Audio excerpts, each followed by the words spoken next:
in, and then he plays the whole ball game. And he breaks the press by himself, shoots layups. As he gets older and stronger, and gets more depth hitting the mid range and 3 point jumper, gets stronger to hit that. And you can see that he will. Got to remember, this kid's 13 years old, and he'll in free throws when he's shooting about 65-70% now. But as he gets better, he's going to be hard to handle, and he will be an all-state player and a Division I player if I've ever seen one. He will He's going to be very, one. He will be one of the best ones we've had in Hardin County. and Bud, of course, we're taping this show because of a little JE problem. Bud's pictures up there. You get a chance to look at Tennessee's fine. Tell them very quickly, because you've got a ton of information to get in this time. Tell them what about his dad and where he gets his athletic ability from. His dad is Justin Burnham, played for Murray State, was one of the top players we ever had here at Hardin County. Outstanding, about 6'3" guard. They almost upset in the NCAA second round NCAA tournament. They almost beat Georgia when Georgia had a really good team. Dominique Wilkins and all them back in the day. I think that was a Final Four team for Georgia, and they played them neck and neck all the way to the buzzer. But his daddy's an outstanding player and a mighty good person. His mama's a really good Elizabeth, an outstanding player, and also an outstanding person too. She works as an eye doctor now, with her father, who's an eye doctor, optometrist. Yeah, Bud, we got a couple of high school things we need to get to. What about y'all's district down there? And Hardin County competes in a pretty good district. Hasn't been a good year for the Hardin County girls, but no, they got beat last night. They lost to Selmer 47-26, and they will play Lexington. I don't know if it's Monday night since that's a holiday, or Tuesday. I don't know what day they'll finish that up. But the boys played tonight, and let's see. I think we played Lexington. Yeah, we played Lexington tonight. We played them. We were second, and they were third, and then all four teams will advance on to the region. Yeah, and, Bud, that brings up a question we got to ask you. TSSAA is having some second thoughts about going to 4 classifications. 4 classifications is what's called 4-team districts. Do you like 4 classifications, or would you drop back to the old 3 in basketball? And I wouldn't have no problem with 2. 3, I guess 3, but I wouldn't have no problem with 2. But 3 I would rather have 3, because as you'll see in our girls thing, everybody advances. I mean, and you got 4 teams in the district, all 4 of them's going to advance. Well, Bud, that goes back to the TSSAA. The more games, the more revenue. Yeah, the more money. And it don't matter what the results or how bad the 4th place team has to play the number 1 team, how bad they get beat or none of that, or how close the game is. It's all about the almighty dollar. That has a lot to do with it. And coaches are partly at blame, not all coaches. Some wanted that extra. They said, well, football's giving away 6 public school championships and 3 in football. Why can't we have more for basketball? And I was one of them that would have liked to have had the opportunity, the 4th one, because sometimes you got such a gap, but it doesn't look like it's worth it, does it, gentlemen? No, I don't think so. No, it doesn't to me. No. Let's get Bill. Bill, what do you think about 4 or well, 3? We always talk about it, Joe, and that's money, okay? Whether it's NIL that's been creeping into high school athletics on a public sector. I went to watch my friends over at Lane College Saturday night and walked up. I put a $20 bill in my pocket, and admission into Lane College versus Lemoyne-Owen Magicians, packed house, $15. So, I don't know. It's just I like prep basketball. I always have. I think of the days of Tony Delk and Larry Trosper from Ripley, Tennessee, and Bob Stevenson, Tom Jordan from Bells, Tennessee.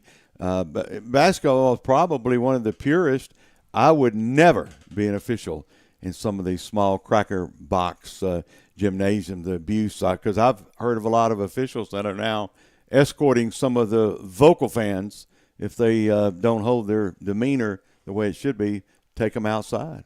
Well, let's switch subjects. I'm going to give you a choice, and we'll hold one of them for next week.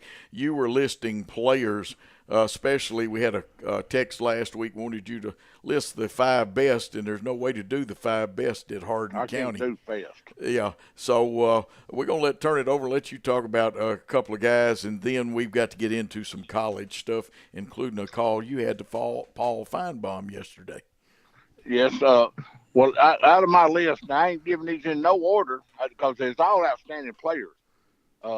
Corey Johnson, that's no, you don't have to say nothing else. There ain't nobody's ever shot the ball as good as him, but outside maybe Tony Delk or Mike Rhodes at Perry County. Them the best shooters I ever seen shoot.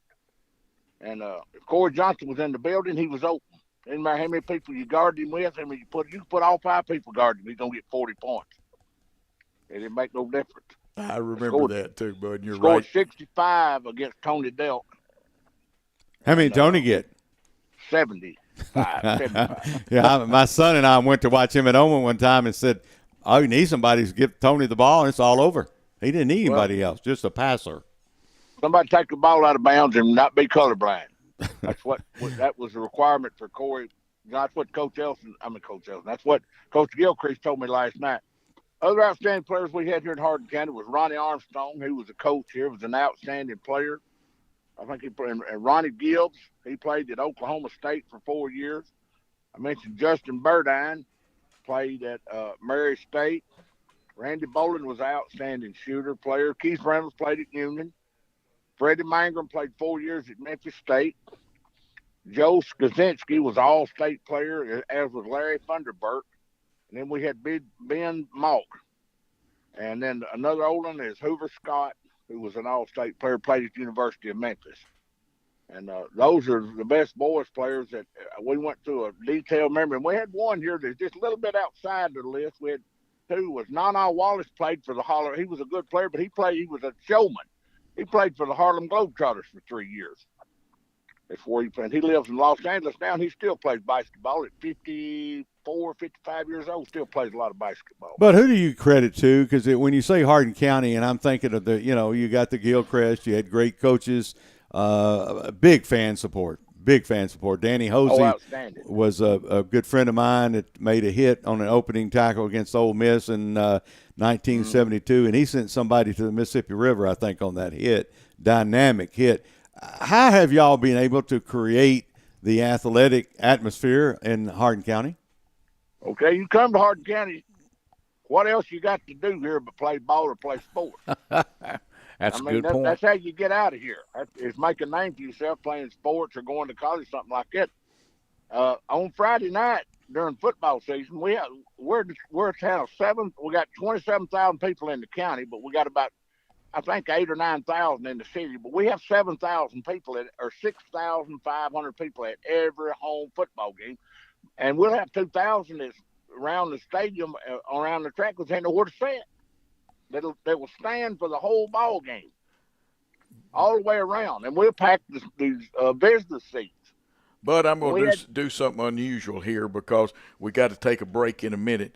You and I can communicate off air during not the next break coming up, but one later. We need you, if you're not busy, to call back for a few minutes at 10 o'clock because you've got college news, and we don't need to leave that stuff out. And we've got. I can call back at 10, and Jabari Davis is supposed to be calling in here in the next few minutes. I won't have also say a word for Gus Manning. Was a very dear friend of mine, passed away last Sunday, and he helped me. I couldn't have done the Barnhill stuff, all the information I got, if Coach Fulmer had to give me Gus Manning to help me locate all that stuff.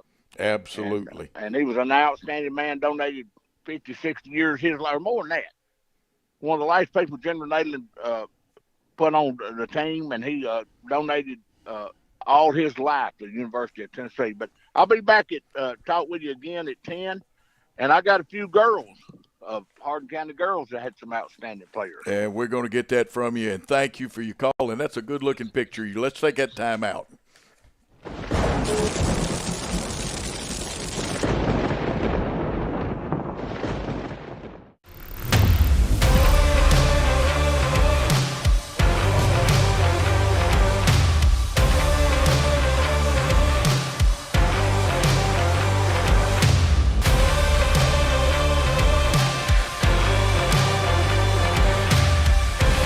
Dynamics Physical Therapy, your elite provider in sports medicine and performance. Now serving communities throughout West Tennessee. At Arrington Funeral Directors, we accept all prearranged funerals. So you may have prearranged your funeral in this town. with another funeral home or even in another state, but we accept all prearranged funerals because we're here to serve families. Downtown is thriving and the Blacksmith Restaurant is leading the pack. From the rustic dining room to the unmatched patio, eating local with family is what we're about. Live local, eat local, relax local.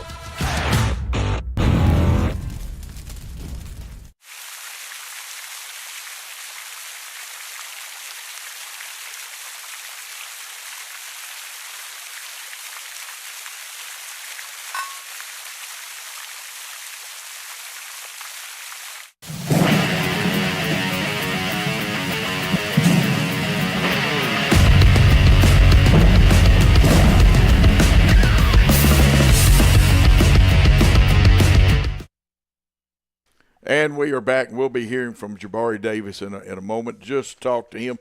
Bill, you or Jimmy got anything that we need to get out there? Bud will be back with us with his college news here at 10 o'clock.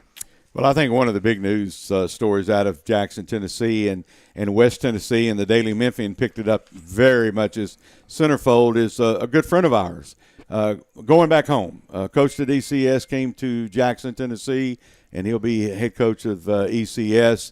Following, previously Jim Hines, who will be going in the TWSAA, but to Blake Butler, his family, and to his dad, they've all worked together, and Blake really deserves an opportunity, and we wish him well.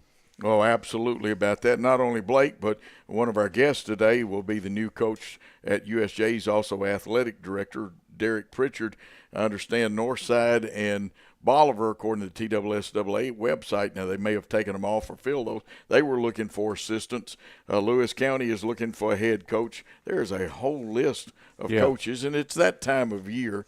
And those are things that, we hate to point them out, but it's true. We wish Blake well. We know he'll do well over there. And what a class act he was. Jim? Oh, yeah, no doubt. I mean, you look at the pedigree.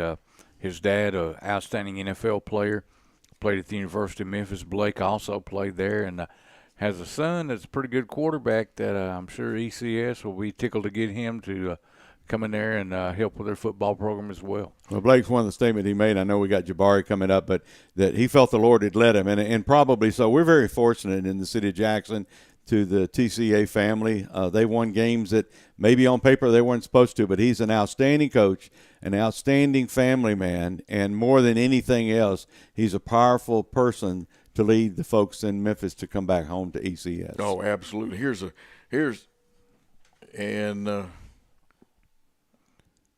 a phone in the background, but it's not ours. There's Paul calling. Wanting to hear all of those. Checking the text line, Blackman, Chattanooga Christian, Eagleton College, which is a high school, Career Academy. It's Eagleton College and Career Academy. Fayette Ware needs a head coach. Fayette Freedom Prep, Greenback, Hickson, Joe Burns, Lewis County, MLK Prep, Memphis Business Academy, Seymour, and I think Seymour just filled theirs. We'll check on that. Sunbright and Sweetwater are in the market for head coaches, not counting assistants. And I am right. TWSAA still has the Bolivar wanting head coaches up. So, guys, what do you think? Is it that time of year for coaches? Joe, I think it's a difficult position. There's a lot expected. These coaches are not and you've been one for 50 years or so. I think it's one of the most challenging. The only thing secondary to that would be an official. Oh, yeah. I've talked to a number of, we'll say, middle-aged people and the fellow that owns the fish market in Brownsville, a very, very good official. And Mr. Davis was talking to me. He said it's just getting harder. The fans are abrupt, abrasive, and he said the thing that makes it more difficult is an officials that probably shouldn't be an official because it's a lot to learn in a short period of time. I've got a question, Bill. You or Coach, either one. You see in college basketball nowadays the use of the replay. Is that something we'll ever see in high school athletics? No, I don't think so, Jimmy. I think the game has become so challenging. You know, Bud was talking about some of the athletes. If you talk to Lonnie Searcy, Lonnie was probably 15 years ahead of the people behind him. The game, Tom Jordan and Tony Delk and et cetera, We've got a call, Joe. Yes, we sure have. And on the phone line with us, and we've got to rush a little bit because he's doing what he should do. He's a good father. He's got a football game, Jabari Juice Davis, old number 34. We shouldn't call you old 34, should we, Jabari? No, sir, man. I appreciate y'all giving me a call, though. Yeah, man, I completely forgot my son had a 7:07 football game. And when you text me, we're on 2 different time zones. So, man, That's right. There's a lot going on this week, putting all these camps together, getting the kids ready, man. But it's still an honor to be on y'all's show. I appreciate it. Well, we appreciate it. We're going to have you back next week. We'll have another caller from the Legends Camp. And March the 4th, you'll be in Jackson, Tennessee, and we'll start out. But we've still got some UT questions and stuff for you. But Yes, March the 4th, one of the best camps. Jimmy got to even talk to you last year. Yeah. And I got by to see a little bit of it after our other show. And we just had a graphic up that had your picture and also about that. Tell us a little bit about the camp, and you've got an excited crew that's going to be here this time. Yes, sir, man. Well, we're just honored to come back to Jackson. Y'all always show us a ton of love, a ton of support, everybody in the community. It's one of our best one-day camps that we have on our camp schedule for the entire year. The camp will be actually a 2-day event. That Friday night before camp, that March 3rd, we're doing a life skills symposium. That's a new thing that we added where we talk to the kids about sportsmanship, accountability, academics, recruiting, just making smart decisions on and off the field. It's an opportunity for people in the community to ask questions about Tennessee or just ask questions about raising student athletes, and just want to give everybody in that community a ton of support of our knowledge of what it takes to be successful student athletes in the state of Tennessee. Then that Saturday, we will have the football camp at Jackson Christian again. We'll start registration at 9 a.m. Camp will start from 10. We'll go to about 12:30, 12:45. We'll have a ton of former Vols in the area, pretty much the same crew that we had over the last couple of years. Myself, Eric Westmoreland, Chris Trees, a West Tennessee boy, Justin Harrell, West Tennessee boy, John Poe from Covington, Tennessee. A few Cedric Houston, Arkansas guy, my teammate, some other guys, and we'll have some current players at that camp as well. Brew McCoy, Aaron Beasley, Amari Thomas, Jabari Small. Still working on confirming with Joe. You know, Joe is all over the place now with his Clemson Bowl performance. So he has a lot of opportunities going on, but he will be working with us the camp season as well. So we're trying to lock down Joe. We got to talk to some of his people to make sure that we can get him. But, man, we'll have about 15 guys that put on the orange and white. It's all about the community and all about giving back. And right now camp is looking like it's going to be another successful camp. We'll have about close to about 120, 130 kids. I tell people to keep signing up. We still have some open spots right now, just a few more, but it's going to be a great weekend. Jabari, got a question. It's Jimmy Butler. Brought you that old recruiting magazine when you were out there at Jackson Christian last year. Yes, sir, man. I appreciate that. Just it has to be a thrill to be able to work with some of these guys that are currently on the Vol roster as well as the former Vols that you work with. Yes, sir. Yes, it is. Yeah, it is a huge opportunity. I tell those guys all the time, we are big fans of you, man. You know, when we were in college, we didn't have an opportunity to travel with some of the lettermen or the VFLs, legendary guys that paved the way for so many years. But, it's a good opportunity for us to mentor them, share those stories, be those big brothers to those guys, and get to hang out with those guys and build a great relationship and core with them. Because, it can be very stressful living under that microscope, playing at the University of Tennessee and having a lot of pressure on you. So every time we get to collab with those guys and have fun with those guys and teach the game of football, it's just a big joyful experience. Jabari, let me ask you something. A lot going on. You talked about high school athletics and the recruiting process. I mean, they're watching kids at 8th grade. My 9th grade grandson is being recruited now by my university, which is University of Memphis. Let's talk a minute about Trey Smith and his success, where he's come from, and how he the city of Jackson. I mean, this is a young man that they kind of threw him under the bus with his health, and yet he starts off in the Super Bowl, sir. Man, he's a true testimony, a true living testimony of hard work, sacrifice, and God's will. Whatever God has in plan for you, it's going to happen regardless. I don't care what the naysayers say, what the haters say, what the media says. You know, he was destined to be successful, man. You know, Trey has been a huge ambassador for Tennessee football, for that Jackson community. Everybody has been cheering on Trey, you know, with his adversities that he dealt with his health. And when everybody counted him out, Ball Nation always stood tall with Trey Smith. So we knew his potential. We knew he should have been a top 15, top 20 pick. But, you know, the media said otherwise, you know, that they said otherwise, and a lot of other guys got picked in front of him, and he just took that with a grain of salt and said, hey, I'm going to outwork you, and I'm going to come here and I'm going to do my thing. I'm one of the best linemen, and I'm going to make it all the way. So he's just a true testimony, man, of hard work, discipline, dedication, not listening to the media. Stay focused on your craft, and you never know what God has in plan for you. Now, we are speaking with Jabari Davis. He, along with Chris Treese, heads up the Ball Legend camps. One's coming here to Jackson Christian School on Saturday, March the 4th. Now, you're a Georgia native. Does the hashtag Gator Killer mean anything to you? It still does, man. To me, it really doesn't. You know, I'd rather just go by dad. So my kids don't pay attention to none of that stuff. It's just some of the Tennessee fan base, man. When we hang out a little bit, you know, people still recognize me for those, you know, those big games against the Swamp, running those Gators over. That 2003 big win that we had when I was the MVP. Also complimented Travis Stevens on his big game he had in 2001, and just being a part of those Florida Gator victories when we had those battles in the late 90s and early 2000s. So it's just a blessing, man, just to be on those teams playing against those great players and being able to brag and say that, hey, man, you know, I'm 3-1 versus Florida. I'm 3-1 versus Bama.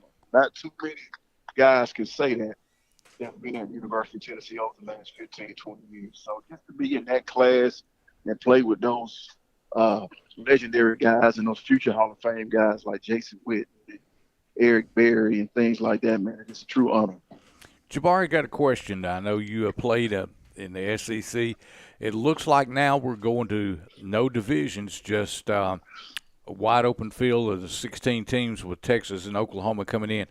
Your thoughts, who would be the three permanent rivals that Tennessee should play every year? I would say we'll start with our traditional stuff with the Alabamas, with the Floridas. Then from being around a lot of older Vols that played in the 80s and 70s, I would love to see that Tennessee-Auburn rivalry start back. I know a lot of guys have told me about, you know, the Tennessee-Auburn games back in the day, you know, from working with Tony Robinson and some of those guys that played on that team. They were always talking about Auburn. My guys in my era always talked about Georgia, Florida, and Alabama.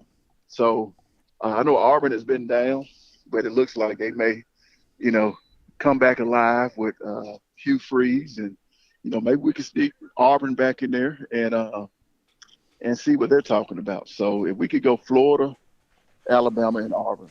All right, let me ask you a question. If I mention Josh Heupel, just in one word, can you give me a couple of sentences that you would describe what Josh Heupel had meant to UT Vols? I would say a silent hero. Silent hero. You know, when Heupel got the job, man, he wasn't the biggest name that we wanted.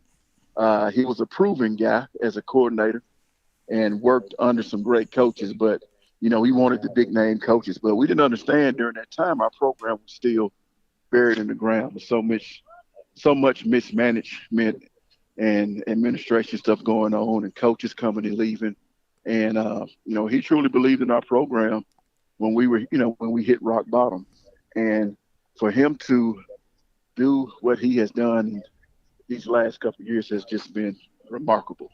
That, you know, just to to get in and not even really have his true guys on the team, still working with, a few Butch Jones players and, pretty much Coach Pruitt's guys, and able to have them come together and clean up a lot of bad mistakes, a lot of bad fundamentals and technique, and make guys believe in winning. And you don't have this 2022 team and, without that success, without a guy like that that's planting the seeds. So he's been remarkable. He's a true players coach. He's always sending us gifts, thanking us about all the, just thanking us about all the hard work that we took to build the program to where it is now. And he lets us come on campus, hang out. He's been very instrumental in us getting the players with this NIL opportunities, working with our camps. We always keep him in the loop to let them know how guys are doing, that they work hard, they give us any trouble. So he's just been, man, just an amazing head coach, Absolutely. Now, we are speaking with Jabari Davis of the Vol Legends. And, Jabari, you and your fellow VFLs, Vols for Life, y'all are remembered for more than just your playing career. Matter of fact, these camps are one way that you remember them. And former Vol players, they don't just teach fundamentals and basics to the younger generations. They also reiterate the pride they feel every time you put on the power tee, and also in the young people themselves. And y'all do the best that anybody I know of does of conveying why the game and history are important and about improving to make yourself a better football player. That's what you're going to do March the 4th at that camp.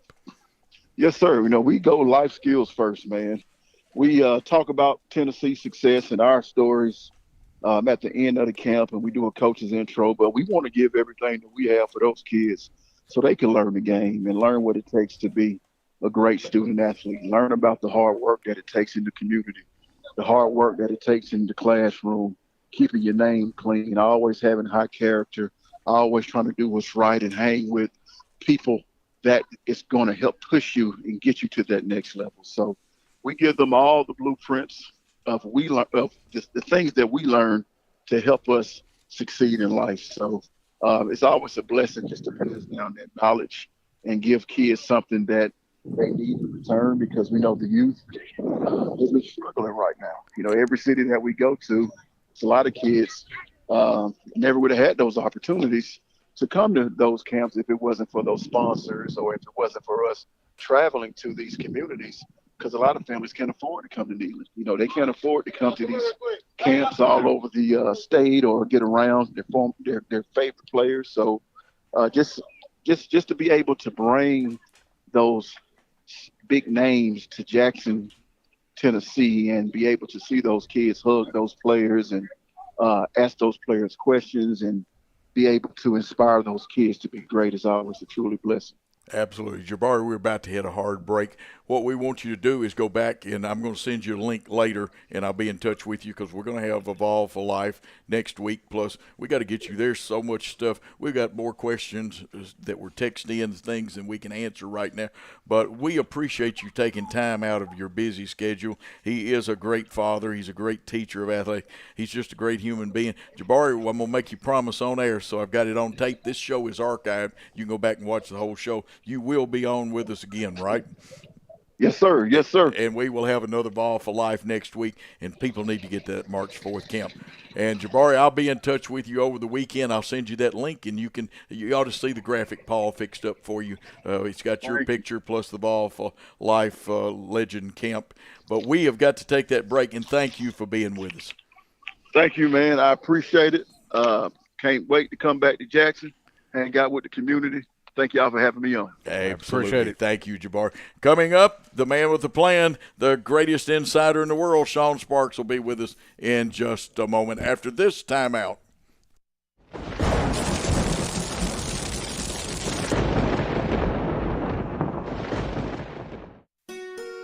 We realize you have a busy lifestyle. And at the Bank of Jackson, we're here to help you fulfill all of your financial needs, personal and business loans, mortgages, online banking and bill pay, and so much more. Serving the Jackson area for 25 years. The Bank of Jackson, your down-home community bank. You belong here. Member FDIC, Equal Housing Lender.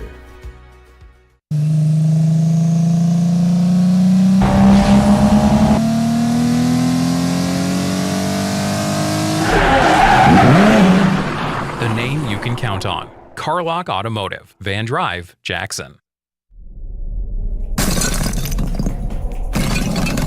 Serving the Jackson area for over 20 years. Carlock Nissan and Carlock Prestige, the name you can count on. Carlock Automotive, Van Drive, Jackson. Great American Sports. Make sports an addiction. Located at 125B Old Hickory Boulevard, East in Jackson. We specialize in teen sports for youth leagues, schools, and churches. We can embroider and screen print team uniforms. We also have sports equipment, Under Armour and Adidas clothing, and anything else you need for your teen sports. You can email or call us for all your teen sports needs. Great American Sports. Make sports an addiction.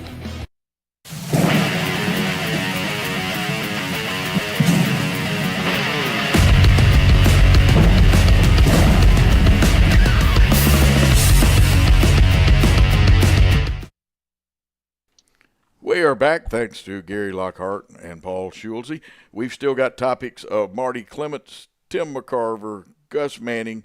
We've got to mention Meredith Jacobs, who has resigned as the girls' coach at Bradford. Also, we've got coming up the new USJ head coach, and we're looking for some other information that we've got for you. Remind you that in Tennessee, or TSSAA middle school action, the Humboldt Lady Vikings junior high team, if you want to call them that, or middle school team, actually finished third in the state middle school tournament this year. No West Tennessee boys, though, in the state middle school tournament. Guys, without further ado, he should be in the box. The man with the plan, the tower of power, the man that's too sweet to be sour, Sean Sparks. You need to get and be part of the Vol Vault, and we'll let you tell him about that. You can see it in the background of his picture. Sean, are you there? Yes, sir. I'm here, Coach. How's everybody doing today? We are doing good, except for a loss in baseball, but there's a bunch of games to go. We had one player out, and we didn't really play that bad. We just had no offense last night. Yeah, they hit the ball, and it was just right at people. It was one of those nights. Dolander started off pretty rough in the first two innings. Got his pitch count up pretty high. Took him a while to get settled in. We were actually missing two starters. We were also missing left fielder, the Merritt kid, Griffin Merritt. Yes, he's serving a 2-game suspension. He got ejected in his last game last year while playing for Cincinnati. And those do carry over. And baseball, we'll talk a little more about that. But, Sean, where do you want to start? There's so much in today, and we've got to get this straight because I've had text both ways. Is it 12 o'clock Eastern or Central Time that UT plays UK? 1 o'clock Eastern Time, so 12 o'clock Central. 12 o'clock here, yeah. 12 o'clock. And it's on CBS, yes. Yeah, we'll give them a shameless plug there. I'm also going to send them a contract for that plug. Again, this is Sean Sparks. He is the UT Insider. Better than the Ohio State. He is the UT Insider. Gentlemen, the floor is open to hit Sean with questions. All right, Sean, we're going to start with men's basketball. The game today at Kentucky. Have to go on the road to play A&M Tuesday night, and then finish up with two at home against South Carolina, Arkansas, Auburn. I'm thinking 4-1 down this stretch. That would make them 24-7. What seed do you see them getting in the NCAA tournament? Kentucky? No, Tennessee. Oh, Tennessee. I don't know. We'll probably stay on that 2 line. I would imagine a 2 line. I don't know if we can creep into that 1 line. It just from all the Ken Palm and everything they talk about. We're kind of in a situation where we can't really climb or fall right now. So probably that 2 line. Sean, that was interesting sign that one of your fans had in the stands. Just like football, you've got to be you've got to be enjoying a situation where this team comes into Knoxville. And you've had some bad outings. The Missouri game was not real good, on the long bomb. But yet you take the number 1 team down. A lot of momentum inside the big house, isn't there? Oh, absolutely. And, like you said, 2 heartbreaking losses, the 3-point shot to end the game 2 times in a row. And then you got the number 1 team coming in just so happened to be Alabama. And, you know, a lot of guys I feel like played with a chip on their shoulder. We had, you know, Triple J and Julian Phillips, the outstanding freshman, was out. So a lot of guys had to step up, and I feel like Meshack really done a great job on Brandon Miller at shutting him down. But they played hard. That's Rick Barnes' basketball that he teaches, you know, is defense. So. Well, you were talking about playing hard. You were talking about this Kentucky and Calipari and a $45 million buyout. Is he through? Are they tired of John Calipari? Because he seems to have lost some of the glitter. Yeah, I think there's some fatigue over there, you know, just with the fans, lifetime contract, and he's got one title. And then the off-season stuff, you know, that he had going on between him and Barnhart and the football program about whether it's a basketball school or a football school. So, they're not going to give, you know, Calipari the same money that they're going to give, you know, Stoops. I mean, that's just the way Barnhart works over there. So, you're talking about Tennessee. What? Tell me the football. You've had a lot more than I've been used to. A lot of players enroll early, so they'll have the advantage of a spring practice. Yeah, that's huge. You know, we hit on a little bit last week, you know, just to get in, learn the system, get in the weight room early, be around the guys, you know, learn the culture. You know, there's been some comments made, you know, when 3 or 4 guys come in at a time, they're kind of the outsiders a little bit because, you know, it's just a small group. But with 19 guys coming in, it's a whole group. So it's, I guess, a bigger voice. So it's not really everybody's just kind of hopped right in, I guess, if that's what you want to say. Yeah, that's a great point, Sean. I mean, you look at this recruiting class and transfers, only 6 of the transfers, all the transfers are there, but of the freshman signees, only 6 of them will wait till this fall. Well, actually, they'll get there in May, but the other 19 are already in school. That has to be a tremendous boost going into this football season. But not only, I think it would have to be a tremendous boost in recruiting, knowing that Tennessee is able to work with these guys to get them in time for spring practice, that it should be favorable going forward to 2024 in recruiting as well. Oh, absolutely. And during this time also, you know, the Vols keep adding to their staff. They hired Fordham's tight end coach. He was actually, when our tight end coach position opened up, I had him, you know, number 1 on the list to fill that role. But then, you know, they promoted within, but we ended up hiring him as an analyst. His name's David Weeks. He's the one that helped Heupel install his offense early when Heupel just first started coaching. So he's familiar with the system in Heupel, and he can recruit also. Speaking of analysts, do we have as many analysts as Alabama does? No. And they've just added Ken Wisenhunt. Yeah, I don't think Alabama's got they started that stuff, you know, all these analysts. It's crazy. But Heupel is starting to really build that. And it's, you know, it's guys with national recognition and people, you know, that fit his culture and knows what he does already. So it's becoming like a huge position. I mean, Sean, we talked about the men for a second, but the ladies, they've got 3 games left. They play Auburn tomorrow. Then they've got South Carolina Thursday and finish up the following Sunday at Kentucky. I think the smartest move Kelly Harper has made, they're going to have Senior Day tomorrow instead of the final home game because, hey, why have Senior Day when South Carolina comes to town? Go ahead and enjoy it while you'll probably get a win over Auburn, probably get a win over Kentucky. South Carolina, hey, they come to our house, but still, I mean, you look at this season, they're sitting at 19-9 right now, and the losses, except the loss to Mississippi State, everyone else they lost to has been or is ranked in the top 25. That is a brutal non-conference schedule. Yeah, you know, again, we hit on that a little bit last week. That, you know, that especially early in the season, and you know, Coach Harper kept saying, you know, this is what we wanted. This is going to build us, you know, adversity for later in the season, and you know, they've had injuries and they've kept fighting. She's done a great job. I mean, and then like you said, you know, that's a spectacular, awesome move because you're already going to have so much emotion going on senior night, and then you're going to have so much emotion during, you know, with South Carolina coming. So that's a great move. I agree with you on that. Sean, you start looking at a couple of things. In a few minutes after your interview, there's a father of a young lady that at this point, she plays for the USJ Bruins. She's an 8th grader. Just talking to a big fan earlier in the week, maybe, and listen to this, every team in the SEC has offered her except South Carolina, I was told, and maybe the number 1 8th grader in America. Quite incredible. And then on another fact, Greenfield, Tennessee is a little community that sits at a graduating class of 30 students. Tess Darby is the starting forward. Chloe Moore McNeil is the starting guard for the Hoosiers. It's incredible that one high school can have 2 Division I starters. Yeah. Yeah, that's incredible. Whoever that coach is doing a fantastic job over there. I mean, that's he's not there anymore, Sean. Willie Trevathan went and worked with UTM for 3 years, I believe, as an assistant. He's now the head boys coach at Westview High School. But Willie had one of the best West Tennessee programs, and he has some other girls that have played, not big-time Power 5 SEC, but they have played in Division I schools. That's what it's all about as a coach. You want to get those girls or guys to the next level. Absolutely.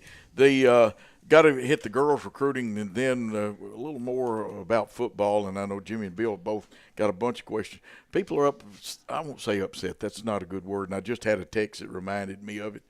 The women, as far as I know, and you may know something I don't, haven't recruited anybody. Are they going to be totally dependent on transfers, or do they have somebody they've offered and they just haven't taken it yet? No, we'll use the transfer portal, but there's really not going to be, many spots open. A lot of these girls are coming back and they'll fill what they need to, but I believe down the road, like I said, next year will be a tell-all for her, whether she'll be here for the long run or not. So, and you mentioned, I guess the Lady Vols will lose Horston, they'll lose Rakia Jackson, the 2 transfer guards, but other than that, is Tamara Key, will she play at Tennessee next year if health permits it? I believe so. I can't, I would have to dig more into that, but, my personal opinion, yes. Let me ask you a question. This week, the preseason poll came out on UT baseball, and I was surprised. You got a team as most wins in Vol history, and they were actually picked behind LSU. What's your thoughts on that? LSU had a huge offseason. They got Tommy Tanks. They got that pitcher. But he's injured right now, the big-time pitcher they brought in. But they had a huge offseason. They had a lot of ads. And, they have a history. That's LSU's a big-time baseball tradition. Sean, but it'll all play out. They were commenting on that on the ball game last night that Coach Vitale basically said we're picked too high because they lost every position player from the starting lineup last year. Now, they do have 3 dominant pitchers that they can go with every weekend, but he said that number 2 ranking was probably actually a little too high this early in the season, that they would definitely have to earn it. Yeah, I agree with him. Especially from what you say. What you said, we replaced all 8 position guys. So you're still, and I know you get time together in, the summer or whatever, but a lot of these kids go off and play, for different teams, and then they come back and then they'll have practice or whatever. But they've been rotating the outfield with 6 guys, 7 guys. So the communication you can see last night is not quite there yet. So it's just, and then missing 2 bats. I mean, you're missing 2 of your biggest bats in the lineup with Ahuna and Merritt. So that makes a huge difference also. But I just think communication, it'll get better. What is the deal with the shortstop? He's been in school. I know he played in the exhibition game against the University of Memphis here in Jackson. He's been in school since this fall. Why has the NCAA not cleared him to participate at this point in the year? Tony and everybody thought they had it handled until last night. And, I think 45 minutes before the game, he had to go tell Ahuna that, Maui, that he couldn't participate tonight. And they asked him why. And I guess there's something about when they flew Ahuna in last year during super regionals. That it's an NCAA violation. That was supposed to be a dead period, and they flew him in for super regionals. And there's rumblings going around that, you know, one of the SEC coaches, or, you know, it's kind of the whistleblower on that. Oh, we never do that in the SEC. Ask the commissioner if they do, Jimmy. Yeah. While we're talking, Cindy Deaton is listening, says sounding good, and also a guy that he wants you to give him a shout-out. Peyton Sickler up in Gatlinburg is watching today. He's still going to call you, Sean, and talk to you. He loves to hear you every Saturday, and he was lost without you during the time period that we were switching stations to the BallGame Blitz. But you'll give old Peyton a shout-out. He would love to hear it. Yeah, absolutely, Peyton. I promise you I will get in touch with you soon. I have been so wrapped up, but I promise I will get in touch with you soon. Oh, good listeners. Blake Burns, I just got this text, says can hit 25 home runs and bat 300. You agree with that statement? Absolutely. You know, they kind of shifted towards him last night, but he hit 2 rockets up the middle. He's just a big, strong guy. He's got a beautiful swing. And then once we get our lineup back, he'll have a little bit more protection, so they'll have to pitch to him a little bit more. So, yeah, I absolutely agree he can hit 30 bombs. Well, it's your turn to finish this off, as we've got a hard break right at 10 o'clock. And I will tell people, I got a text, won't know why I'm bridging with my hands, and I keep leaning forward. We actually are getting text, and I don't know why, on our phone line. We're getting text on our regular text line that the phone number's at the bottom, and you can always text Sean every week, and we'll ask him your question. I'm getting text on my phone, and then, like I said, the phone had a text show up in it a while ago. Sean, it's your time for about a minute and a half worth of Sean Sparks. Here he is, folks. Okay, just a couple quick things. Vols football will get a commit at some time today. I don't have a time nailed down, but just keep an eye open for cornerback Marcus Gore from Bradley Central in Cleveland, Tennessee. A lot of good offers, Colorado, Michigan State, Nebraska, and the Vols were in his top 5, but he'll be a Vol today at some time. Also, just keep in mind that Brew McCoy will be very limited this spring. He had a couple cleanup procedures done, so he won't get much spring practice in, so it'll help, you know, a lot of the younger kids, you know, get some playing time or, you know, a lot of practice reps. Then I just wanted to hit on the Lady Vol softball. They're outscoring opponents 55-3 right now, and they've had 3 straight shutouts. So I know they're, you know, Vols program that's thriving in the top 10. But that's all I wanted. You know, that's all I got. And, you know, remember to check out the Vol Vault, you know, on Facebook. Absolutely. And I appreciate you guys. And you can see the emblem right behind Sean's great picture. And, yes, Sean, and I about got it stopped, but I had still 2 people text me and ask me if you were single. No, he's happily married and coaching a little baseball on the side and keeping the Vol straight. The Vol Vault, Bill's even a member of it, and that says something because he's a University of Memphis fan. Oh yeah, we love having Coach Bill over there. But yeah, just we you know, we talk recruiting. Keep y'all updated on anything that's going on with the Vols. You got any questions? Just ask. We have a good time and just communicate. Absolutely, Sean. As always, we'll talk to you next week at 9:40 as always. But have a good weekend and look forward to talking to you then. We've got to take a time out. Thank you, Sean. Yes, sir. Talk to y'all then. Go Vols. And when we come back, we'll have more information. Bud's going to finish what he got started. And also we'll talk about Marty Clements. Bill's got some great information. Remind you, Tim McCarver and Gus Manning passed away. We'll be back on the Lightning Strike Sports Show.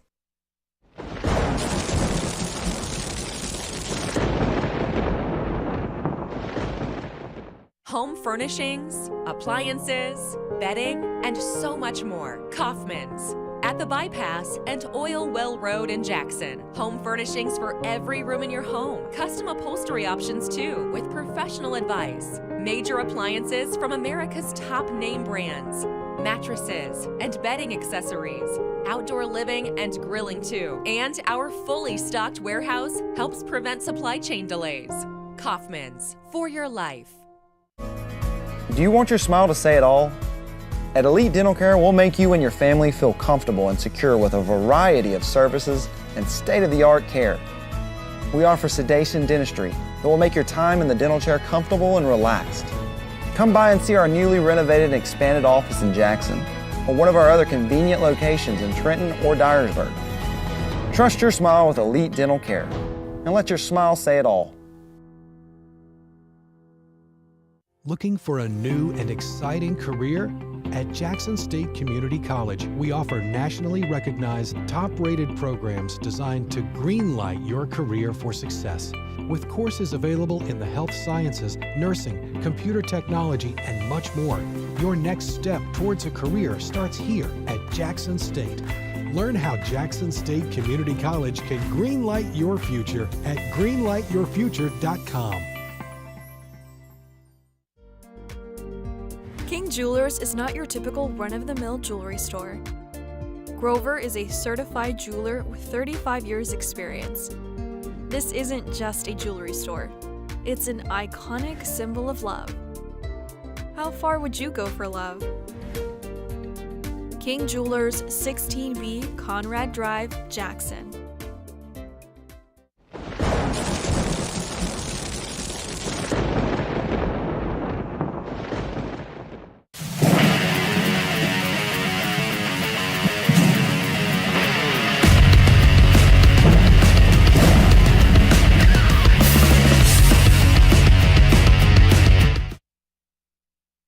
And we are back here on the Lightning Strike Sports Show.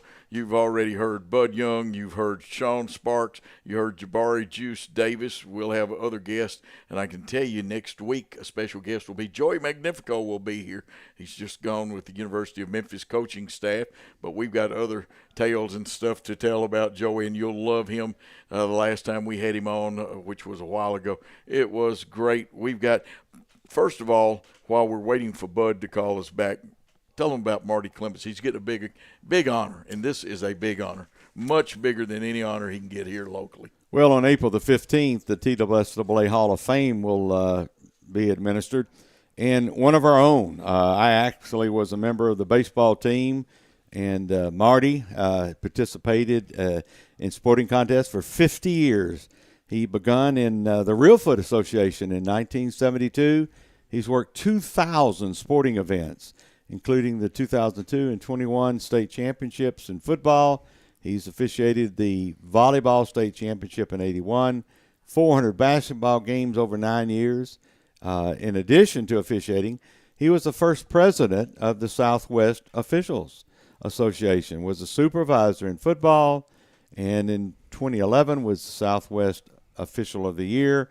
And in 2017, he was awarded the TSSAA AF Bridges Award. So our own Marty Clemens goes into Hall of Fame with a very distinguished group of folks. One of them was Dale Ford, official for football, basketball, and baseball for 50 years, and also was involved in Major League Baseball as an umpire. But stay tuned. We'll talk more about that because there'll be a luncheon, 11 o'clock, Saturday, April 15th, for Marty Clemens. He's been a true testimony of a very consistent and a high-quality official, leading some of the young ones, and still officiates at the present time. We're going to try something here and see if we can get the man with the plan to answer the telephone. Sometimes Verizon doesn't work out there. You can hear the phone ringing, trying to get Bud. Tonight, Worthy Road Studios, along with USJ and Jackson Christian's Facebook, will have that championship game. Your call has been forwarded to an automated. Well, Bud must be tied up because he would normally he would be calling at this time. But TCA and USJ tip off supposedly at 6:30. There is a couple of consolation games before them. One in the girls, and that consolation game will tip off at 3:30. There's a boys consolation game in which Sacred Heart will be playing at 5 o'clock, and then approximately 6:30. And again, Worthy Road Studios BallGame Blitz. USJ and TCA will all have it and through the graces of Worthy Road Studios. And I was trying to see if there were any other big notes. Oh, this makes Coach Reeder out at Southside the longest tenured coach in the Jackson-Madison County area. Now, I believe Darby Palmer second longest, right? I think so. Yeah. Darby Palmer, Jackson Christian, remind everybody of the camp on March the 4th over there. Any news that we need to repeat or go over, guys, while Joel Ayers, the fine young coach of USJ, will be with us at approximately 10:10. Joe, I think the main thing is we need to respect Blake Butler's decision. Don't second-guess him. This man gave 12 years of his life to sustain and make TCA a tremendous program, both as a football coach, but I think more than anything else, I was reading Braxton Brady's release. Blake was our top choice from the beginning of the process. His familiarity with our mission and history, coaching pedigree, and his passion, I think this is the statement that will be maintained for his life, for disciplining young men through football, made him the obvious choice at ECS. No doubt. Absolutely. And remind everybody, Jackson Christian football banquet is Monday night. All right. Had a list of the top 35 high school seniors for this fall in football in the state of Tennessee. Only 2 from West Tennessee made Rivals top 35.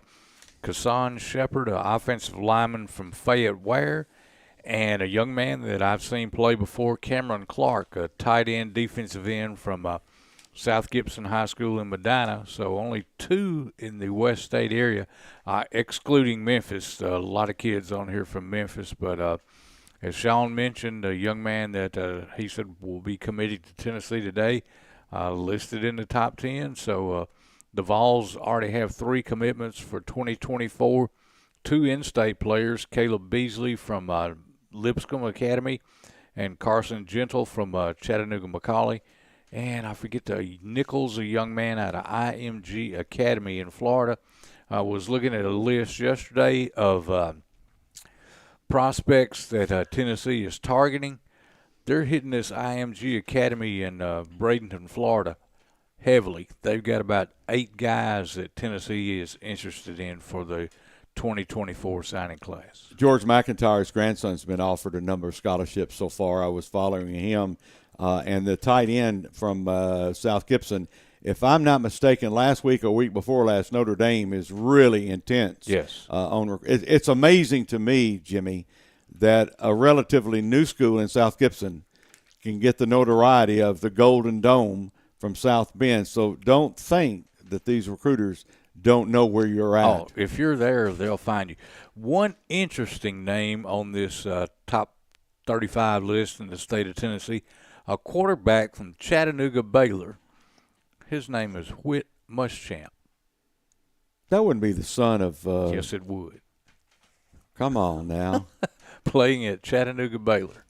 That's unbelievable. Now, whatever happened to the powerful, I know we're waiting on Bud and another call, what happened to the big lineman that was going to play in Knoxville and went to Texas A&M? Did he ever do anything? Yes, he played quite a played quite a bit as defensive tackle. Walter Nolan. So he was participating? Yes, he Did was. he come out of the transfer portal because he was in it for a while? No, he's still at Texas A&M. So he's not in the portal to No. try to – okay. Like I said, he ended up being a starting defensive tackle toward the end of the year, but played quite a bit and seemed like he enjoyed his time there. So there was a lot of speculation about him moving from Memphis to Knoxville for his senior year in high school that everyone kind of thought he'd be just stepping next door on the campus there at UT. But Lane College has got a player coming up, I think, this fall that's going to be looked at by a number of NFL scouts. So let's stay tuned to them. And Coach Michael Jasper, the associate AD, head football coach, he had a tremendous recruiting year at Bethel University for the Wildcats. And we'll ask Diamond Dave what kind of schedule they'll have this fall on the football side. I know they got baseball going on and softball today, but we'll have to find out from Diamond about the football program schedule. Someone brought up a point that with Oklahoma and Texas coming to the SEC starting July of 2024, both those teams have wrestling programs. Will the SEC get into wrestling, or will they just tell Oklahoma and Texas, sorry, no wrestling in the SEC? They may let them wrestle as independents. Some they don't know what they'll do. That's a good question. We've got to take a time out, and when we come back, we hope to have Joel Ayers on with us. But let's take that time out on the Lightning Sports Show. The most important benefit when you buy from Jones Chevrolet at Three-Way? Peace of mind. Jones Chevrolet's Warranty Forever comes with every qualifying new and pre-owned vehicle. Powertrain coverage for as long as you own your vehicle. Find out more at Jones Chevrolet in Three-Way. Championship DNA. That's what you find at Jones Chevrolet at Three-Way. A full line of new Chevrolets plus West Tennessee's largest used car inventory. State-of-the-art service work and pre-approved auto loans online at JonesChevroletHumboldt.com. Shop with a winner. Jones Chevrolet at Three-Way. The news says Gen Z is struggling. I've got news for them. I wait tables, but last week I built a field hospital. I put out a forest fire. I stopped 1,000 attackers. And a natural disaster. I've saved lives and led a team on patrol. I serve. Well, I go to school full-time. While I work full-time. The greater the challenge, the stronger we become. Football looks fun. I bet I would have been great at it. The first football playing deer, they would have made a movie about me and everything. Probably get Kurt Russell to play me. But alas, me and my dreams run right over again.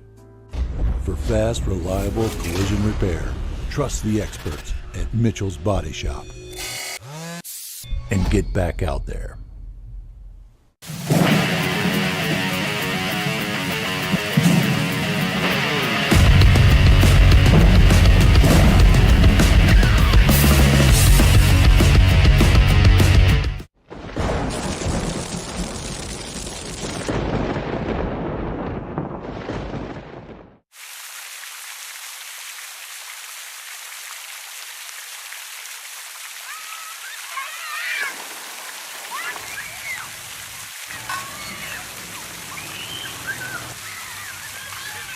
We offer live webcasting for families. It kind of came out of when so many warriors were going overseas to war.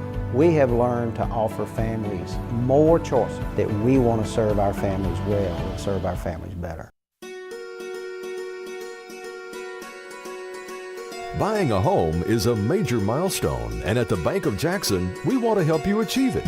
Our mortgage specialists can assist you with conventional, VA, FHA, or construction loans, as well as USDA and THDA development loans. Serving the Jackson area for 25 years. The Bank of Jackson, your down-home community bank. You belong here. Member FDIC, Equal Housing Lender. It's tax refund time. If you've been putting off replacing your aging HVAC system, there's no better time to invest in a new system. Call McCoy's Heating and Air to schedule your new AC estimate and ask about our 10-year all-inclusive package. For one low monthly payment, you'll receive a brand new unit with complete maintenance and repair coverage for a decade with approved credit. Restore your comfort and peace of mind. Call 731-668-7492 or visit airmccoy.com. McCoy's Heating and Air, Jackson's most trusted team of technicians.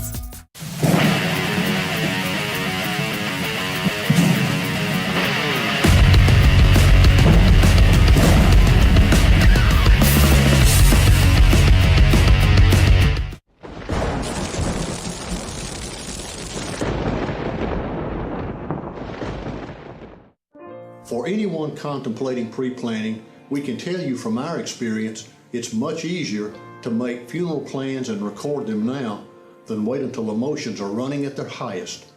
With pre-planning, you can free your mind and heart from having to make big decisions during a time of grief and instead enjoy the freedom to focus on the memories of a life well lived.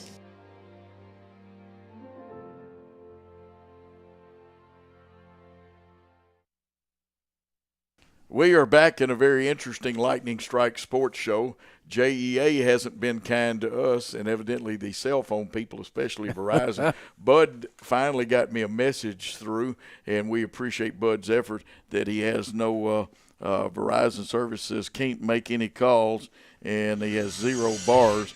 And let's see, that may be Bud right there to help us out a little bit. Bud, are you there? I'm trying to. Verizon's got that stuff says they've got the best service all over the world. I guess we're not part of the world.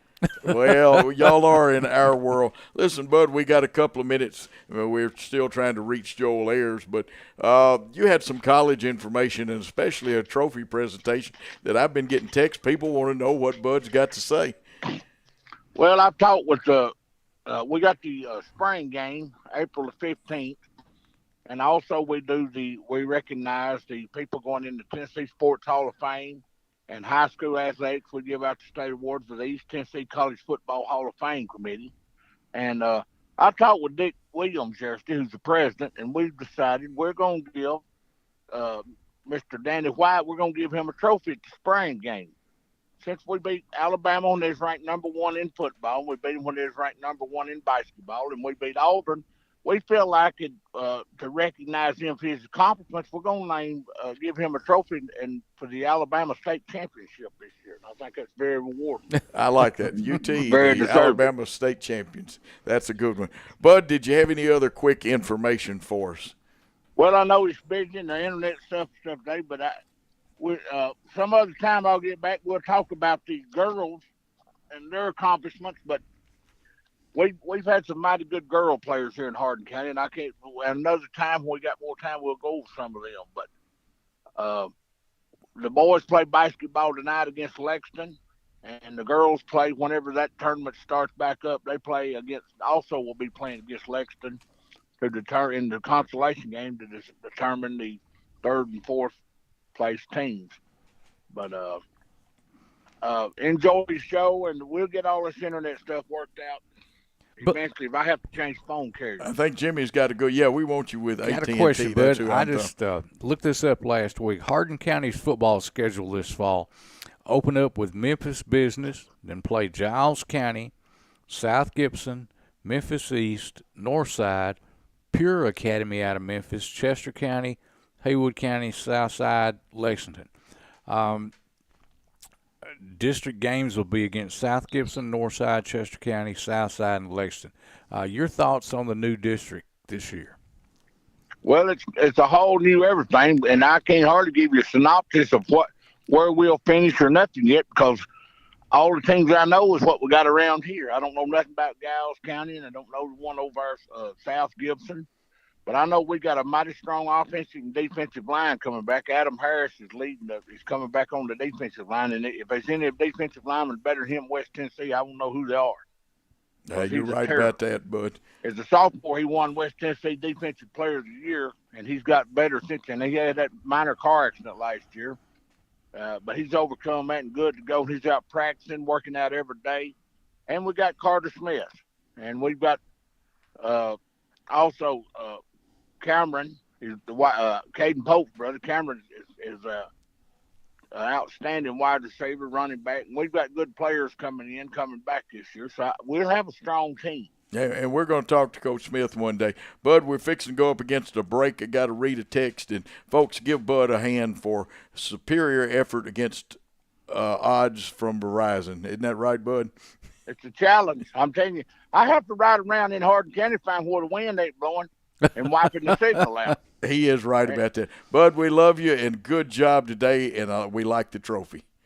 All right, and I'll be bringing more next week. Will be something new. We'll have another Vol for Life on next week. Absolutely. We'll discuss who that'll be, but the Lord's blessed me to know a bunch, and they all eagerly await the call because they all want to get on here and they all want to be a part of this show. Absolutely. We may have to start your segment and call it This Bud's for You.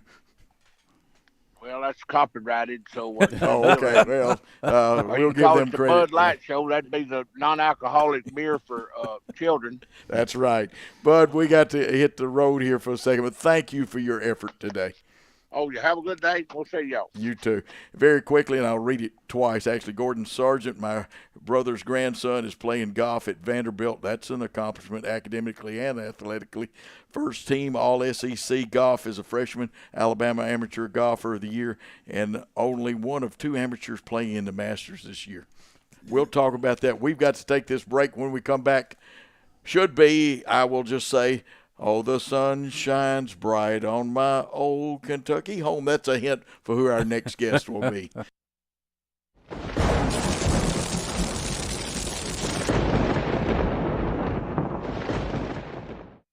For anyone contemplating pre-planning, we can tell you from our experience, it's much easier to make funeral plans and record them now than wait until emotions are running at their highest.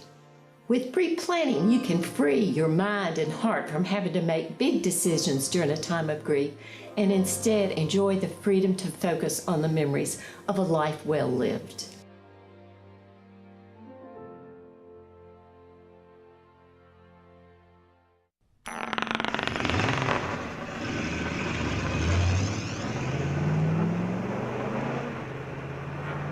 Serving the Jackson area for over 20 years. Carlock Automotive, Van Drive, Jackson.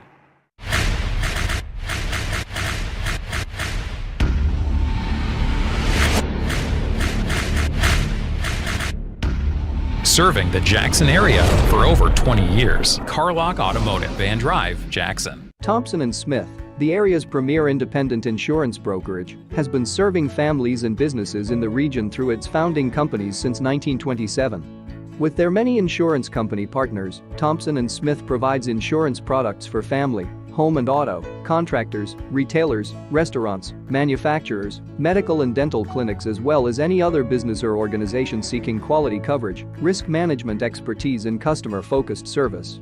Call them today to discuss your insurance needs.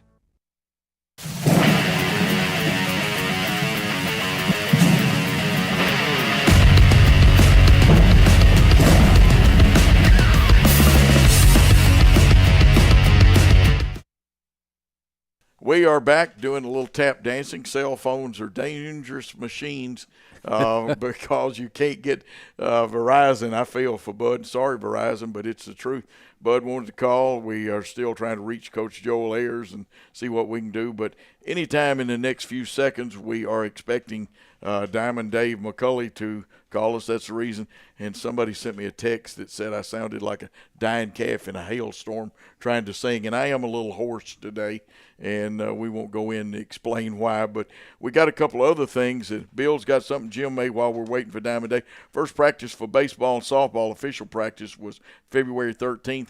Their first contest date is I believe that's Monday, March the 13th. You have to have your eligibility in before that, baseball coaches. And, of course, the D1 and D2 state championships in baseball are May 23rd through 26th, and the same for girls softball. We know that Lexington and several of the teams around here, very good teams. We have a good one at Jackson Christian with Maggie Richardson. USJ is going to have a good one. Tipton Rosemark. TCA is going to have a good one in girls softball and boys baseball. USJ, Jackson Christian, Tipton Rosemark, and if I left TCA out and USJ, all of those are going to have good baseball teams. Worthy Road Studios will be carrying those games, BallGame Blitz. I believe Steve Beverly and Alexander Bitterling is going to do USJs. We won't be carrying, they have their own way of doing them over at TCA, but we have Union University baseball, and of course Stephen Aldrich, who he does some of those games as well as BSID, and now getting an assistant athletic director's job. I'll be doing the Jackson Christian games, Worthy Road Studios, where every week, and again, one of my friends, he's aggravating because every time I bridge my hands together, that's just, I don't know what to do with my hands. I'm ugly and my hands are uglier.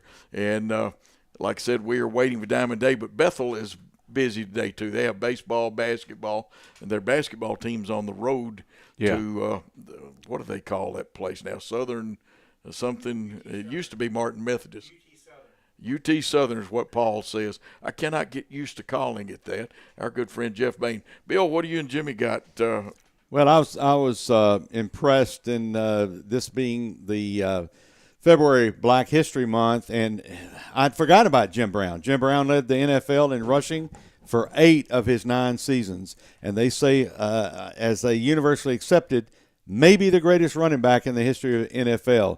That to me is an amazing statistic, and I think the other thing is to have a Jacksonian such as Trey Smith to be coming home with a Super Bowl ring, incredible, and then for the University of Memphis to have their players participating, Gainwell, and also Jake Elliott as the kicker for the Philadelphia Eagles. And I think our own Artis Hicks to be noted in a number of publications that he was one of the instrumental people in teaching Trey Smith how to be a tremendous, great NFL player. And congratulations, Trey. Jim?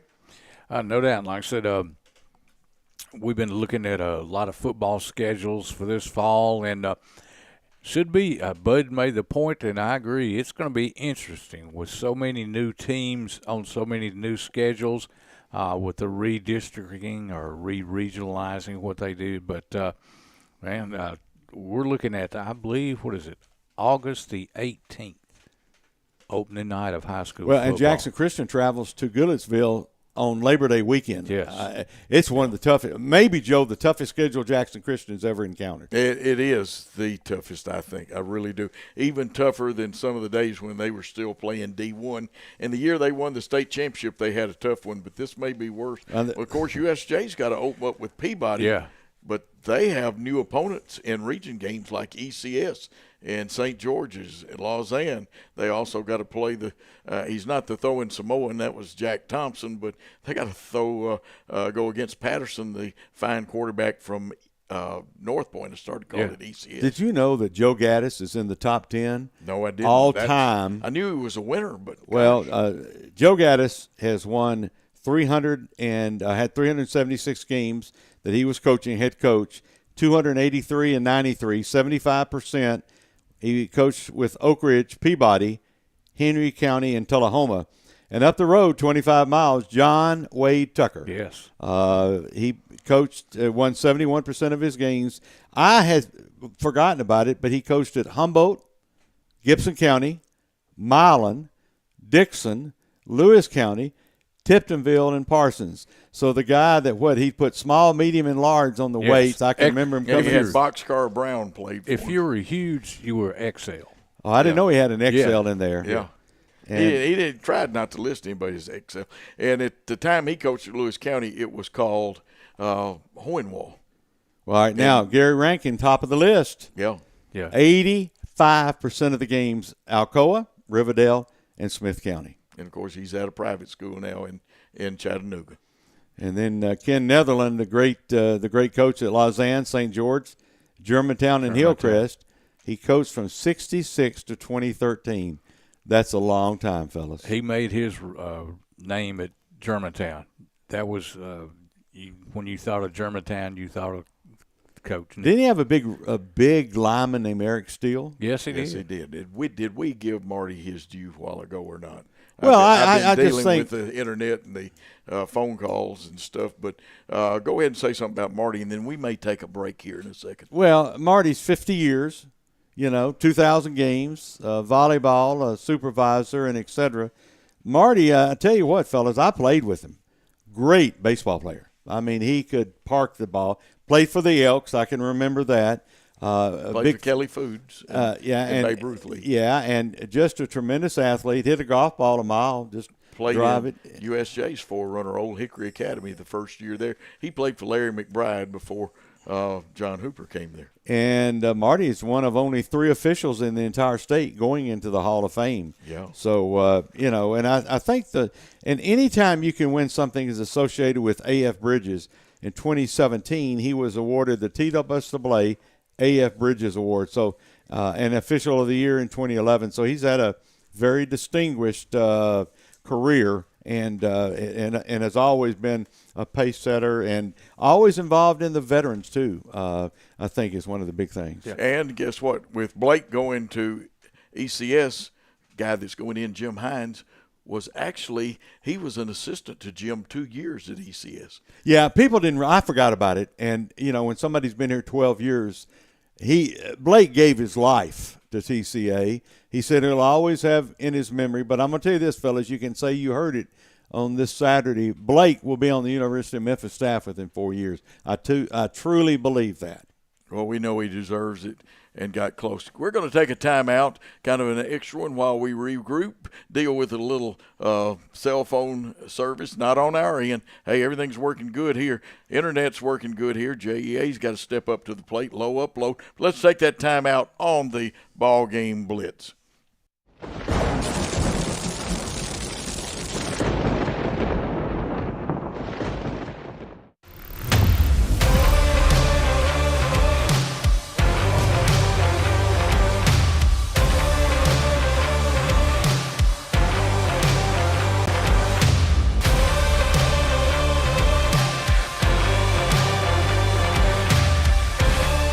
Dynamics Physical Therapy, your elite provider in sports medicine and performance.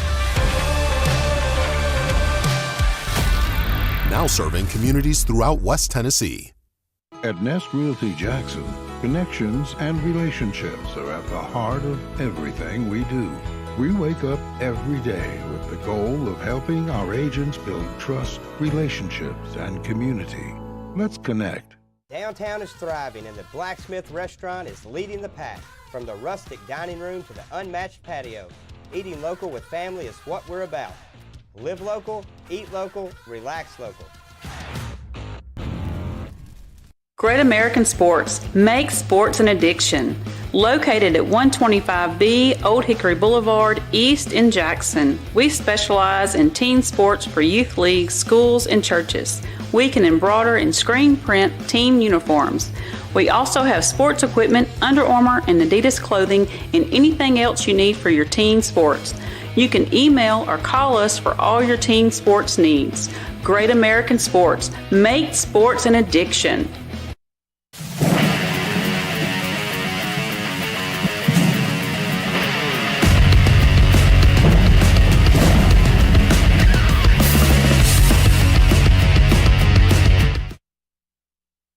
And we are back on the Lightning Strike Sports Show. Been an unusual day.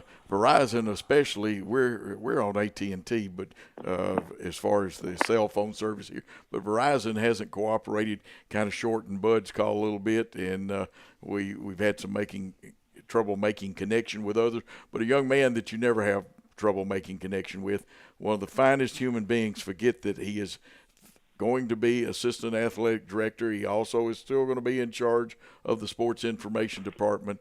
He has not only been a Union student, but a great SID there, award-winning SID. He can do play-by-play in basketball or baseball, we know for sure. I bet he can do others. He has actually worked for the minor league ball club during the summer at times out at Pringles Park, and is a good Christian man. But on the line with us is Stephen Aldridge. Stephen, glad to have you on the Lightning Strikes Sports Show. Well, thank you, Coach Joe, and I really appreciate that introduction as a young man. I'm well, getting further away from that. Well, we got a good-looking picture of you up on the screen. It says Stephen Aldridge, Union University Associate Director of Athletics, and it's got the bulldog to your left side of the picture. It's a good picture there, and I can see that red bulldog tie on you right there, too. Nice. I know you're proud to be a bulldog, aren't you?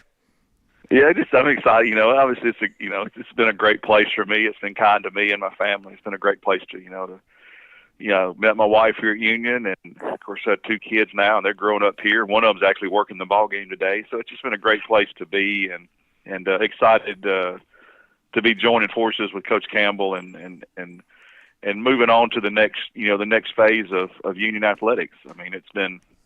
In my career, I've worked for Coach Blackstock and, of course, Tommy Sadler, and now, Coach Campbell will be the AD now. And all 3 of those men are Union University legends. They're athletics legends, and they've all been extremely great to work for, and looking forward to just grateful for that opportunity to work for all 3 of those guys. They absolutely have. In just a moment, I'm going to give Bill and Jimmy the mics, but let's go back and meet Stephen Aldridge. Not all the way back, but up close and personal.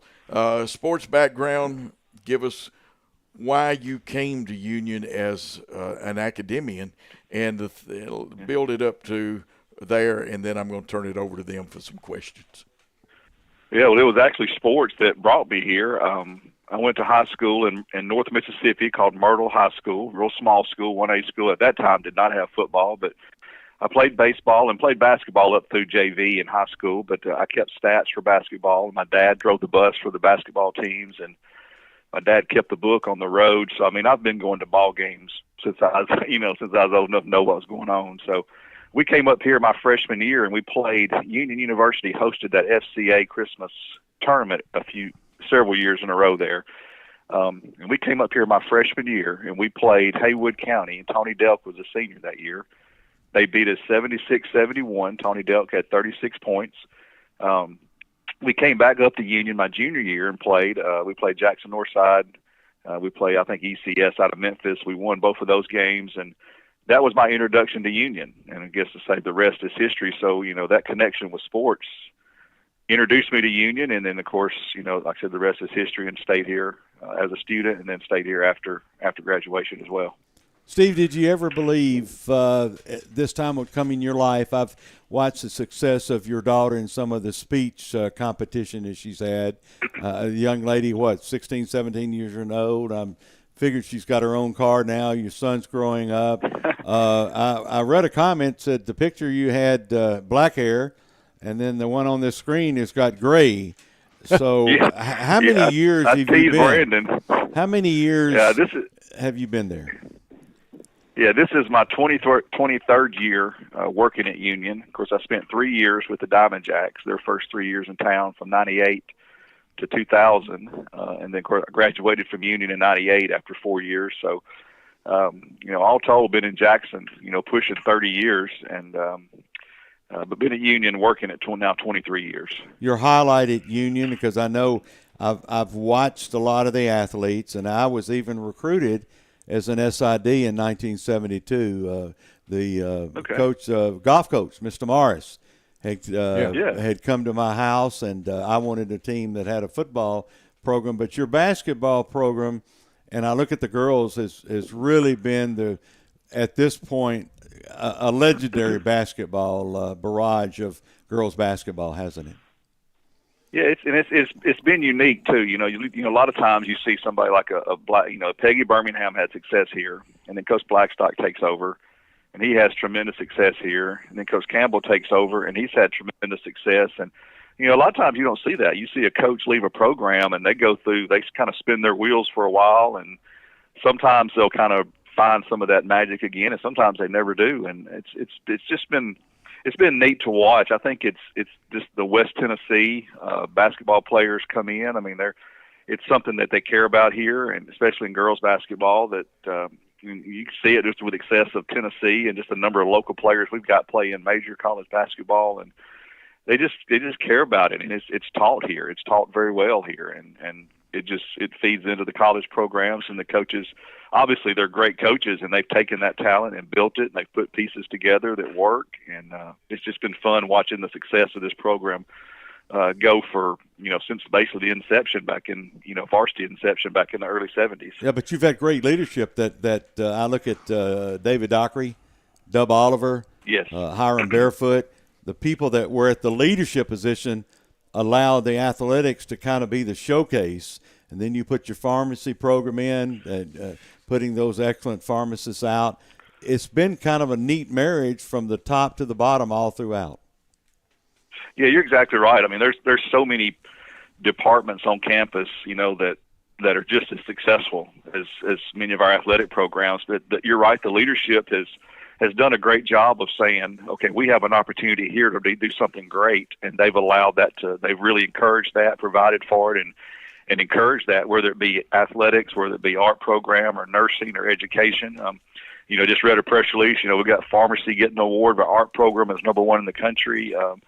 And there's just award after award. The nursing people that are graduating with their test scores are highest in the state. So, it's just some of those things are it's all across the campus. And you're right, the leadership, instead of trying to grab it and hold it and do different things, they've just allowed the great people that work here to do their thing and really make these programs great. Stephen, Jimmy Butler, how you doing, my friend? Hey, Jimmy. It is. I go back to when Union moved from the NAIA to Division II. A lot of people were expecting maybe a little fall off in the athletic program there, but it seems like y'all guys just smoothly went from NAIA to NCAA Division II, and really not a lot of fall off. Yeah, it was obviously different, and there was some nervousness about it. There was some excitement about it as well. But and there's some programs that has taken a little bit longer. We've had a couple of sports that had coaching changes at that time, and that's a horrible time to have a coaching change because you're trying to learn something new and trying to dig out of a hole or whatever. But every sport we've had has made the conference tournament. Since we've made the move, so we've had success in every single program in postseason play.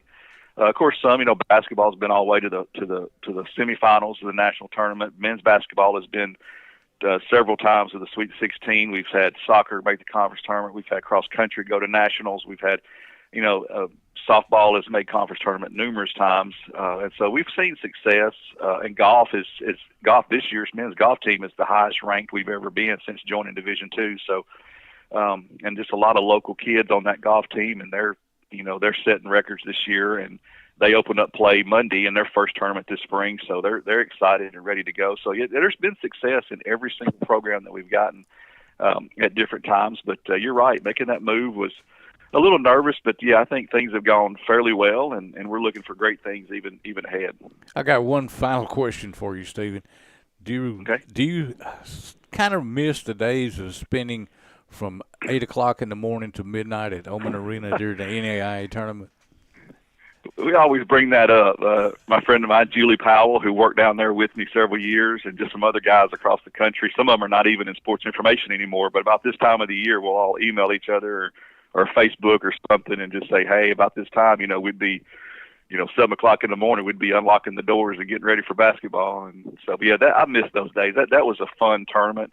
It was a lot of work, but man, it was fun. It was, just 6 days of cram-packed excitement, and it was a lot of fun. Got to meet a lot of people, and you work alongside a lot of folks all day long. So I mean, you get to know people, and you make some great friendships. And like I said, we haven't had that tournament in several years, but we still contact each other and just reminisce about the times being down there. Absolutely. Stephen, we're about to run out of time, but we're going to make you promise on air, so because we archive all these, that you will be back on with us about not only your job, but Union University, basketball, baseball, etc., all the sports there. And I do need you to comment quickly on one thing. I was told by a coach that he's not in the Gulf South anymore, but he just left in the last couple of years. He told me that Union's Worthy Road Studios broadcast and what they do there is kind of a model for some of the Gulf South Conference schools. Is there any truth to what he told me? Yeah, we appreciate Paul and Worthy Roads and all you guys, what y'all do, on the air and the radio shows, the streaming shows like you're doing now. It is. There's a lot of folks that have called me. I have described our model to to several schools in our league because some schools have the school on campus that can do it, and some have the staff and stuff, and some don't. They have to try to find somebody to come in and help them do it. And it's a great model, and Paul does a great job, and he makes us look really good out there on the streaming airways. Well, he brags on you all the time, too. Stephen, we appreciate it. Proud of you. I've known you since you've been at Union, and, yes, I do know where Myrtle, Mississippi is. I know they have a good girls softball team, or at least they used to down there. Don't know if they still won a state championship. Yeah, they sure did. And thank you for being on, but we're going to hold you to that promise of coming on more often with us. Anytime. That sounds all right, like see you guys later. There he is, the one and only Stephen Aldridge. Let's take a time out, and we are expecting Derek Pritchard to call us back.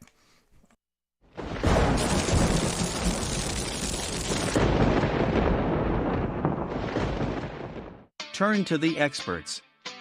Since 1955, Garrett Plumbing and Heating has been the leader in plumbing, heating, and air conditioning service and installation for West Tennessee. A proud supporter of USJ Bruin Athletics, we are your local Carrier Factory authorized dealer.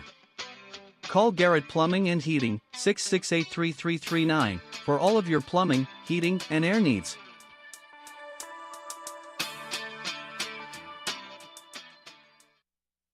The BallGame Blitz Sports Network by Worthy Road Studios. With over 750,000 views in 2022, we are where you need to advertise. Please subscribe to our Worthy Road Studios YouTube channel and join the other 4,000 subscribers watching local sports, including Union University, USJ, TCA, Jackson Christian, and Peabody. Our multi-camera broadcasts include slow motion instant replay, on-screen scoreboard and graphics, and professional announcers. Thanks to our sponsors who make it all possible. BallGame Blitz Sports Network by Worthy Road Studios, the premier sports broadcast network in West Tennessee. Thompson & Smith, the area's premier independent insurance brokerage, has been serving families and businesses in the region through its founding companies since 1927. With their many insurance company partners, Thompson & Smith provides insurance products for family, home and auto, contractors, retailers, restaurants, manufacturers, medical and dental clinics, as well as any other business or organization seeking quality coverage, risk management expertise, and customer-focused service.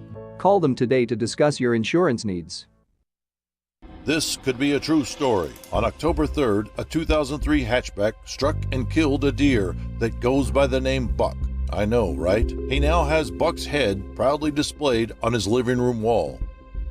He tells a different story. Shot it. No, he didn't. And to hide his lie, he took his car to Mitchell's body shop. No, I didn't. Yes, he did. And lucky for him, they made it look good as new. And as for Buck, the story continues.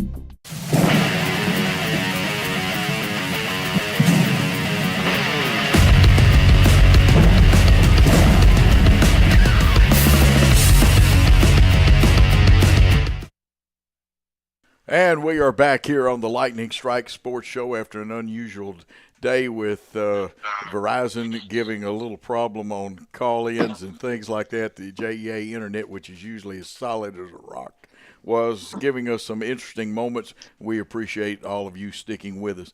Now, it is my pleasure to get to do the same thing that a good friend of mine, Don Rowe, who I claim is one of the best history teachers. He and Robert Briley, probably the two best we ever had in Madison County schools, and there were some other good ones. But Don is the head at USJ, but he introduced, we had the press conference, which you can go back on the Worthy Road Studios YouTube page and see it and see Coach Pritchard introduced. But Derek Pritchard has been introduced as athletic director and head coach for the Bruins. He has been at Ensworth and worked with some very successful programs and some good people. But he's a West Tennessee boy at heart. And, Derek, we are glad to have you with us today. I'm just so happy to join you guys this morning. Happy you guys could have me. Well, of course, we look forward to working with you in the future. Steve Beverly will be your play-by-play man next year. And Steve, he's actually nationally known and been a news director and a sports guy. He's been doing the Bruin basketball games, of which tonight the Lady Bruins are playing for a championship. But from what I got from you, with staying within the parameters of what the school wants, its goals and things like that, you're going to bring a championship program to the University School of Jackson. Yeah, we're excited. You know, the athletic programs should be the embodiment of the mission and vision of the school. They're the ones that are on the forefront. They're the ones that people see, specifically the football program. They're athletes. We want to embody everything that the school is about. We want to take our mission and our vision for our school and embody that as a program and as an athletic department in every sense of the way. So that's our goal for our student athletes, and that's our goal for our athletic programs in our department. And I know everybody's excited. I am too, because this young man will do that. Let me give you a little background. Then Bill Hamilton, who's known as Big Blue from the University of Memphis, Jimmy Butler, will both have questions for you. But Coach Pritchard is actually one of us. He lived in Middle Tennessee for a while, but he has been assistant head football coach and defensive and offensive coordinator down at Chester County High School. And from 2008 to 2010, he served as Trinity's assistant football coach and defensive coordinator.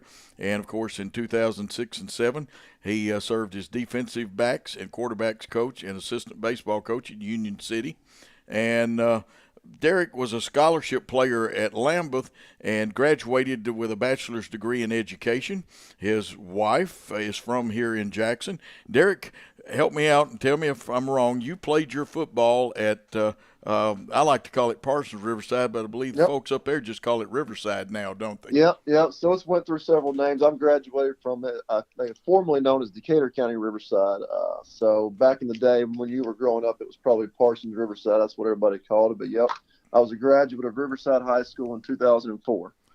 Got to ask, who did you play for? It wasn't Jeff Robertson, was it? It was. So I played for two coaches. I played for Jeff Robertson, and I played for Joel Goff. You may remember Joel Goff. He's in Middle Tennessee now, but he was at JCS for a while and head coach at Freed Hardman for baseball, and then he was my head coach for a little bit. And you work with – now, at TCA, did you work with Michael Odom? Yep, so I was with Michael Hold'em for 8 years at TCA, and then he and I left after the 2010-2011 school year, and we went to Chester County together, and I was with him there for 4 years before moving to Nashville in 2015. Yeah, well, ironic twist. Michael played at Old Hickory Academy / USJ back in his past. Yep. As he tells it, as legend has it, he was the first, I think, graduating class of University School of Jackson. He went to Old Hickory, and he likes to share that he was influential in picking the new school colors. I can believe that. He tries to be a tasteful guy. Yeah. I'm going to turn it over and let Jimmy and Bill have some questions with you, and then when we get through with the interview, we'll give you a final statement to say to all the fans. And there are a lot of people not only listening right now, but they go back and they love to get these archive broadcasts and listen to them. Coach, first of all, welcome back to West Tennessee. Looking at this first schedule for USJ, moving to Division II 2A, you start off the season with 5 consecutive non-region games. Yep. Peabody, Union City, TCA, Jackson Christian, South Gibson. Then you get into district play with St. George's, North Point, ECS, St. Benedict, Lausanne. That's a pretty daunting schedule. Yep.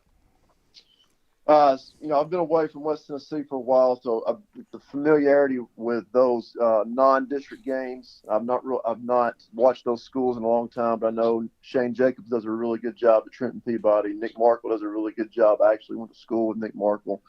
We coached together for a little bit at Union City. He does a dang good job up there. But our standards are going to be very high for what we expect from ourselves. So we are excited to get to work and to get prepared. Moving into AA, it's going to be a different level of competition. So the expectations are going to be higher. The standards that we're going to hold to ourselves are going to be higher. Our program is going to move with urgency. We're going to be an uncommon pace. And so we're excited to roll our sleeves up and get started. I'll be on campus in and out between now and spring break, and my plans are to be on campus full-time after spring break and roll our sleeves up and get started.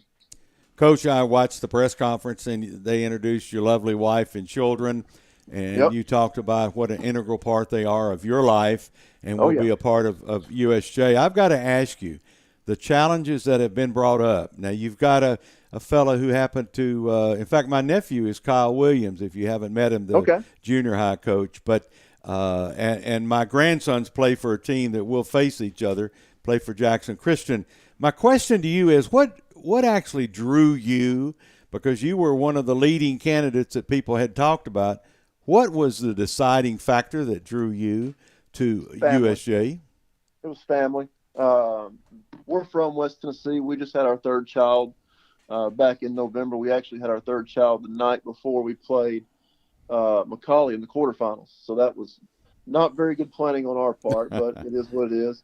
So we just had our third little girl, and, being the institution that I was at, if I were ever going to make a move, I was not going to make a lateral move. It wouldn't make sense to go from a coordinator at Innsworth to a coordinator at another school.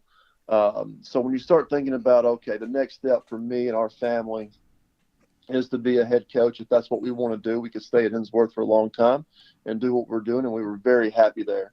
Or, if the right situation presented itself to lead a program, it would have to be close to family.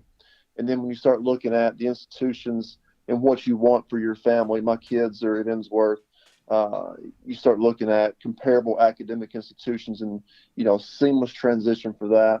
And so when, the USJ job came open, I went home, talked to my wife, we prayed about it. My wife's from Jackson. She graduated from Jackson Christian School. I went to Riverside High School, 40 minutes down the road. So having family that close to home, being able to help my wife and with my kids, that was the big draw for us. So the whole decision really centered around having our family close by to be able to help my wife. Okay, you talked about goals, you talked about aspirations and et cetera, without being particularly specific, and I know you want to bring a gold ball to Jackson. Yep. What are your immediate goals for the Bruins in this football season? We want to compete at a very high level in AA. We're not going to back down from anybody. We understand that it's going to be tough. We understand that competition level is going to increase significantly. The goal is obviously to win all the games. We want to compete at the highest level possible. I said it in this press conference. I think I stated it earlier. We're going to set extremely high standards for ourselves. We're not going to measure ourselves by our opponents. We're not going to measure ourselves by the scoreboard. We're going to measure ourselves by the goals and the standards that we set for ourselves. And that starts every day with how we operate, with how we plan, with how we prepare, with how intentional we are in everything in our program. So nothing happens by chance. Nothing happens by accident. So we're going to prepare to be the best possible program that we can be and have our kids be as successful as they can. I want when our kids graduate from our program, to graduate from University School of Jackson, I want them to have no regrets. And that happens by them making choices every day to be intentional about what they're doing. So waking up in the morning, every decision matters. Everything that you're doing in your life matters. And that's the goal. When our kids graduate, when our season's over, when they graduate from our program, to have zero regrets, not, well, I wish I would have played harder. I wished I would have studied harder. I wish I would have went to school every day, or whatever that may be. To have zero regrets, and when they graduate from our program, to be prepared as they can be for life. Coach, got one other question for you. We mentioned the schedule for USJ. Was that intentional to have all your non-region games at the first of the year? Or did that just a quirk of the schedule this year? I wasn't there, so I don't know what went into the scheduling process. My guess is, the TWSA set the schedule this year. So the school has zero say-so in what the region schedule looks like. So my assumption is that the TWSA set all of the region scheduling on the back end, and therefore the first 5 or 6 games were all non-region. But obviously I wasn't there when the scheduling took place. That was all done in November. I was here at Innsworth. So, but that's kind of how the scheduling worked this year. TWSA took full control of scheduling your region schedule, and then you were responsible for filling in the gaps. And sometimes you got to hustle, Coach. You know that. You were also assistant athletic director at Innsworth. And I want to back up to Innsworth because you worked with 2 people. One I know a little better than the other one. You worked with Rock Batten, who I think had originally been on Innsworth faculty and had some association with school in the early years. But Ricky Bowers, who is known everywhere, he's won state championships. He's noted for being a great football coach, but a pretty good athletic director. What kind of influence have those 2 gentlemen given you? A tremendous amount. I've been a tremendous amount of influence. I've been fortunate enough at Innsworth to work for 3 head football coaches. I came under Ricky Bowers. He hired me in 2015, and I was a defensive coordinator for him. And then he retired from football.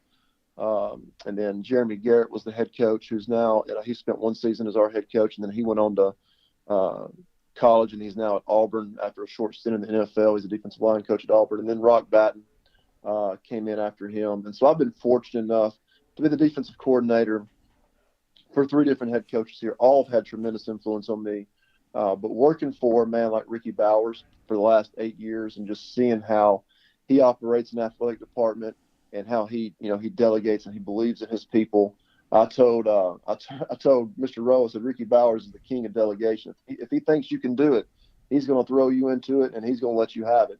And that's sort of what happened here. Is I've been running the day-to-day the athletic department here at Innsworth for about 4 years, 4 or 5 years, because he's got so much on his plate. He's such a good man and such a great leader, and so I appreciate him and the opportunity to do that. And then Rock Batten. Just how he interacts with kids and how he cares about his kids and how he constantly promotes his kids and holds them to high standards. I couldn't have asked for a greater influence and more influential people to work for the last 8 years. So. And that's a good crew to work for. Just got a question in. We were going to ask it anyway. And I'm going to preface this for Coach, and he can take it, and I hope I don't take too much away on it. But he's got a lot of work to do. He's got a lot of film to watch. I'm sure he'll meet with all his kids and different things like that. But the question from the texter was, what kind of offense and defense are you going to run? And that's kind of a tough question this early in being at USJ. Oh, yeah. Yep. So, we will have a foundation. Multiple, so on defense, we'll be multiple 3-4, and that doesn't mean that we'll always be in a 3-4 because we'll move personnel. And I say this in high school all the time. Personnel dictates scheme. because in high school football, it's not like you're in the Power 5 of collegiate football. You're not out recruiting all these different kind of guys. So one year you may have a great quarterback. The next year you may not. It just depends on what's coming through your school. And so personnel is always going to dictate scheme. Our scheme is going to be centered around what our kids can do really well. So that's the bulk of it. Multiple 3-4 on defense, spread pro on offense, meaning that we're going to use tight ends if we have them, multiple tight ends if we have them, formation, tempo when we have it, RPOs, all of that to our advantage. We're going to continuously put stress on the defense, on offense. And then on defense, we're going to keep our chin moving. We're never going to be in the same spot. We're going to give our offense a whole bunch of looks, and constantly creating stress. So there is a foundational philosophy that's going to go into each one. Our players will dictate what we can do. We're going to put our players in a position to be successful.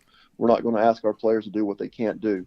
We're going to find out what they can do really well, and we're going to put them in positions to do those things very well. Coach, I just had a fun question come in. Jimmy, I know, is chomping at the bits, and we're going to run over a little bit, people, because Coach Derek Pritchard, who's our new head coach at USJ, very important gentleman for you to get to meet. The texter wants to know, will you ever go under center with your quarterback? That I know who sent that, and that's a gripe they have, that some people take the snaps all the time and never go under center. But will you go under center?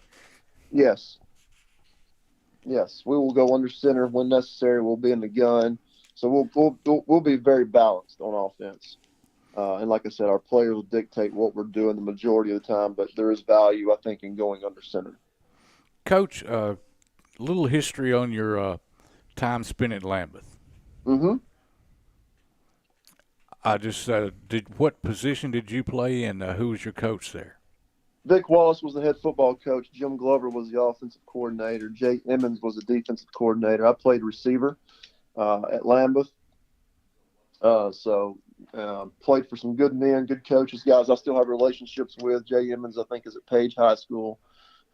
Jim Glover's here in Nashville, Tennessee. He texted me the other day and told me congratulations, so we texted back and forth. So really good people that I played for at Lambeth, relationships that I have still to this day. Now, did you and Danny Sheffield ever cross paths there at Lambeth? That name does not sound familiar. That's Miss Martha's husband, I believe. Okay, Brandon Sheffield. Brandon, I mean, yeah. So I got Danny. I got Danny. Yeah, on that's the his brain. dad. So Brandon went to school with my wife, Katie, and he was 2 years younger than her, I believe, 1 or 2 years younger than her at JCS. So he would have been quite a bit younger than me, or a few years younger than me. Yeah, I had Danny, and Danny, please forgive me, and Brandon, you too, for doing that. Coach, they want to – I've had a couple of texts come in. I'll try to summarize them all into one question. They want to know, how do you wear the two hats there at USJ? You've done it already at Innsworth, but how are you going to handle it here, and how much does it involve?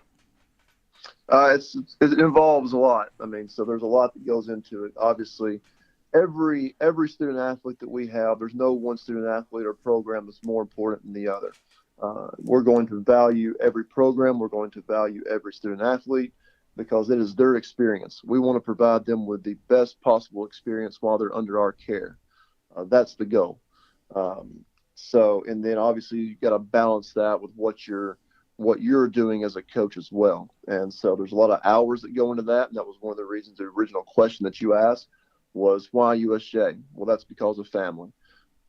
Because to do that, you have to have support for your family. And I would not want to move to, say, Knoxville and take on the same role because my wife would not have the family support that she would have in Jackson. And so that is that's kind of why, or that's kind of what that would look like. It requires a lot of work. We want to make sure that all of our student athletes feel valued. All of our student athletes are important, and they have the best possible experience they could possibly have. I have one simple last question for myself, and that would be, what is your timeline? In other words, when will you be? Are you in Jackson, Tennessee, as a local, rather than having commute? Particularly, when you got a baby and two beautiful children and a wife and all the responsibilities. Will somebody else run spring training? No, I will run spring training. So right now, we are working through that process. I've got to leave things here in good standing. I can't just walk away from the job that I have at Innsworth because I wear so many hats here. So I've got to leave things in good standing, and we're working on that transition process. My plan is to be in Jackson 2 days a week from now until spring break, and then we're looking at possibly after spring break me being full-time in Jackson. And then my wife will make the transition in June. So that's kind of what we're looking at. Bless her heart, she's going to be here in Nashville with 3 kids. And we've got some family that have offered, my parents and her parents have offered to come and stay during the week. So the plan is a couple of days a week for me to get down there between now and spring break, and then me to be boots on the ground full-time after spring break at some point in time. You got it all scheduled then, don't you, Coach? We're trying. We're working through it. It's a process. It's definitely a process, and the transition is not going to be easy. Change is hard. Change is hard. It always is. And the faster that I can get boots on the ground there, the faster that I can start building a relationship with those kids and those coaches and the people in the community and the people in the building, the better this whole process is going to be. So that's why I'm trying to work it out to where I can get there 2 days a week, here 3 days a week, and then, spring break, I'm hoping to be there full time.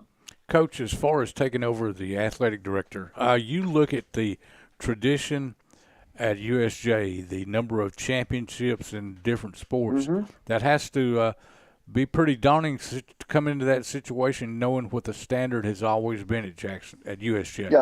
Yeah. Well, coming from an institution here at Innsworth where gold balls are expected, that's what the expectation is here. Is we're expected to compete at a very high level.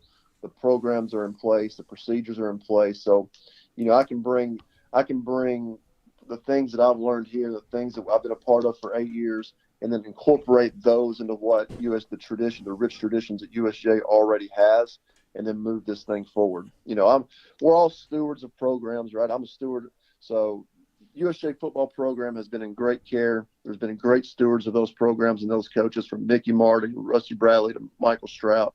And we're all just stewards for the period of time that we're in charge. And our charge is to leave it better than we found it. Same thing with the athletic director. Is we're going to come in, we're going to be great stewards of those programs, great stewards of the football department and the athletic department, move that thing forward, plan on being here for a long time, and leave these things better than we found it. Incorporate the lessons and what we've learned at other institutions, build on what is already there, and then, move it into a positive direction. Coach, we have a tradition with our show. One of them, I'm going to put you on the spot on air. We're going to make you promise that you'll be on with us again, plus one day come into the studio or something and just sit down with us, and we'll talk football and all kinds of sports. The other one is it's your turn to say anything you want to say to not only the USJ fans, but all football fans that are listening, not only all over the United States right now with the audience, but all over the world.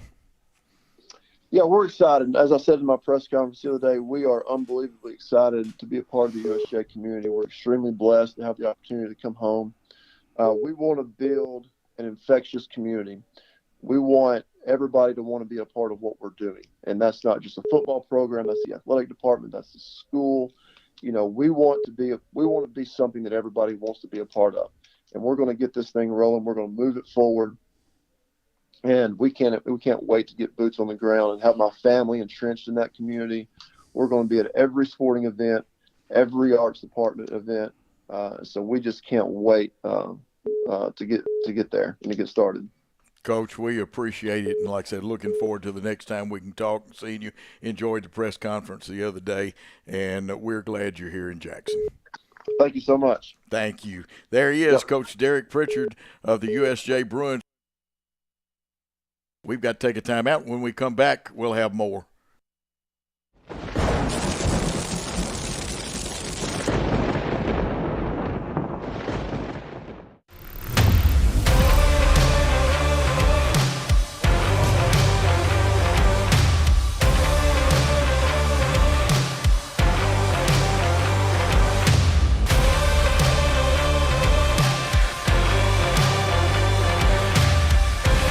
Dynamics Physical Therapy, your elite provider in sports medicine and performance.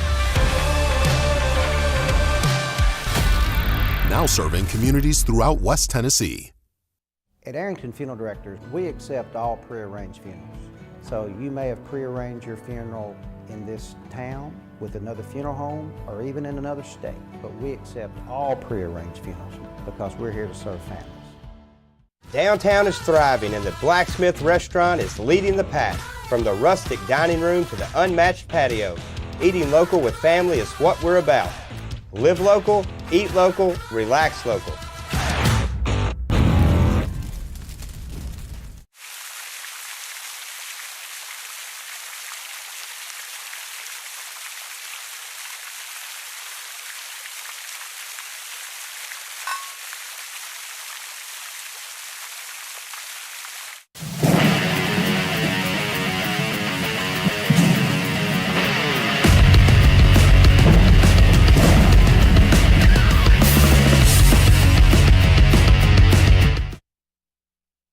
We are back with a conclusion. Yes, we know I've received a couple of texts. We are overtime, but you will be glad that you stayed with us in overtime, because on the phone line with us is a very special guest, and we're going to have his championship game. It'll be on USJ's Facebook, archived on Worthy Road Studios in the BallGame Blitz. Plus, Paul will put a link up to USJ's Facebook tonight, playing for the championship. Coach Joel Ayers, glad to have you in Jackson, but congratulations on playing for that championship tonight.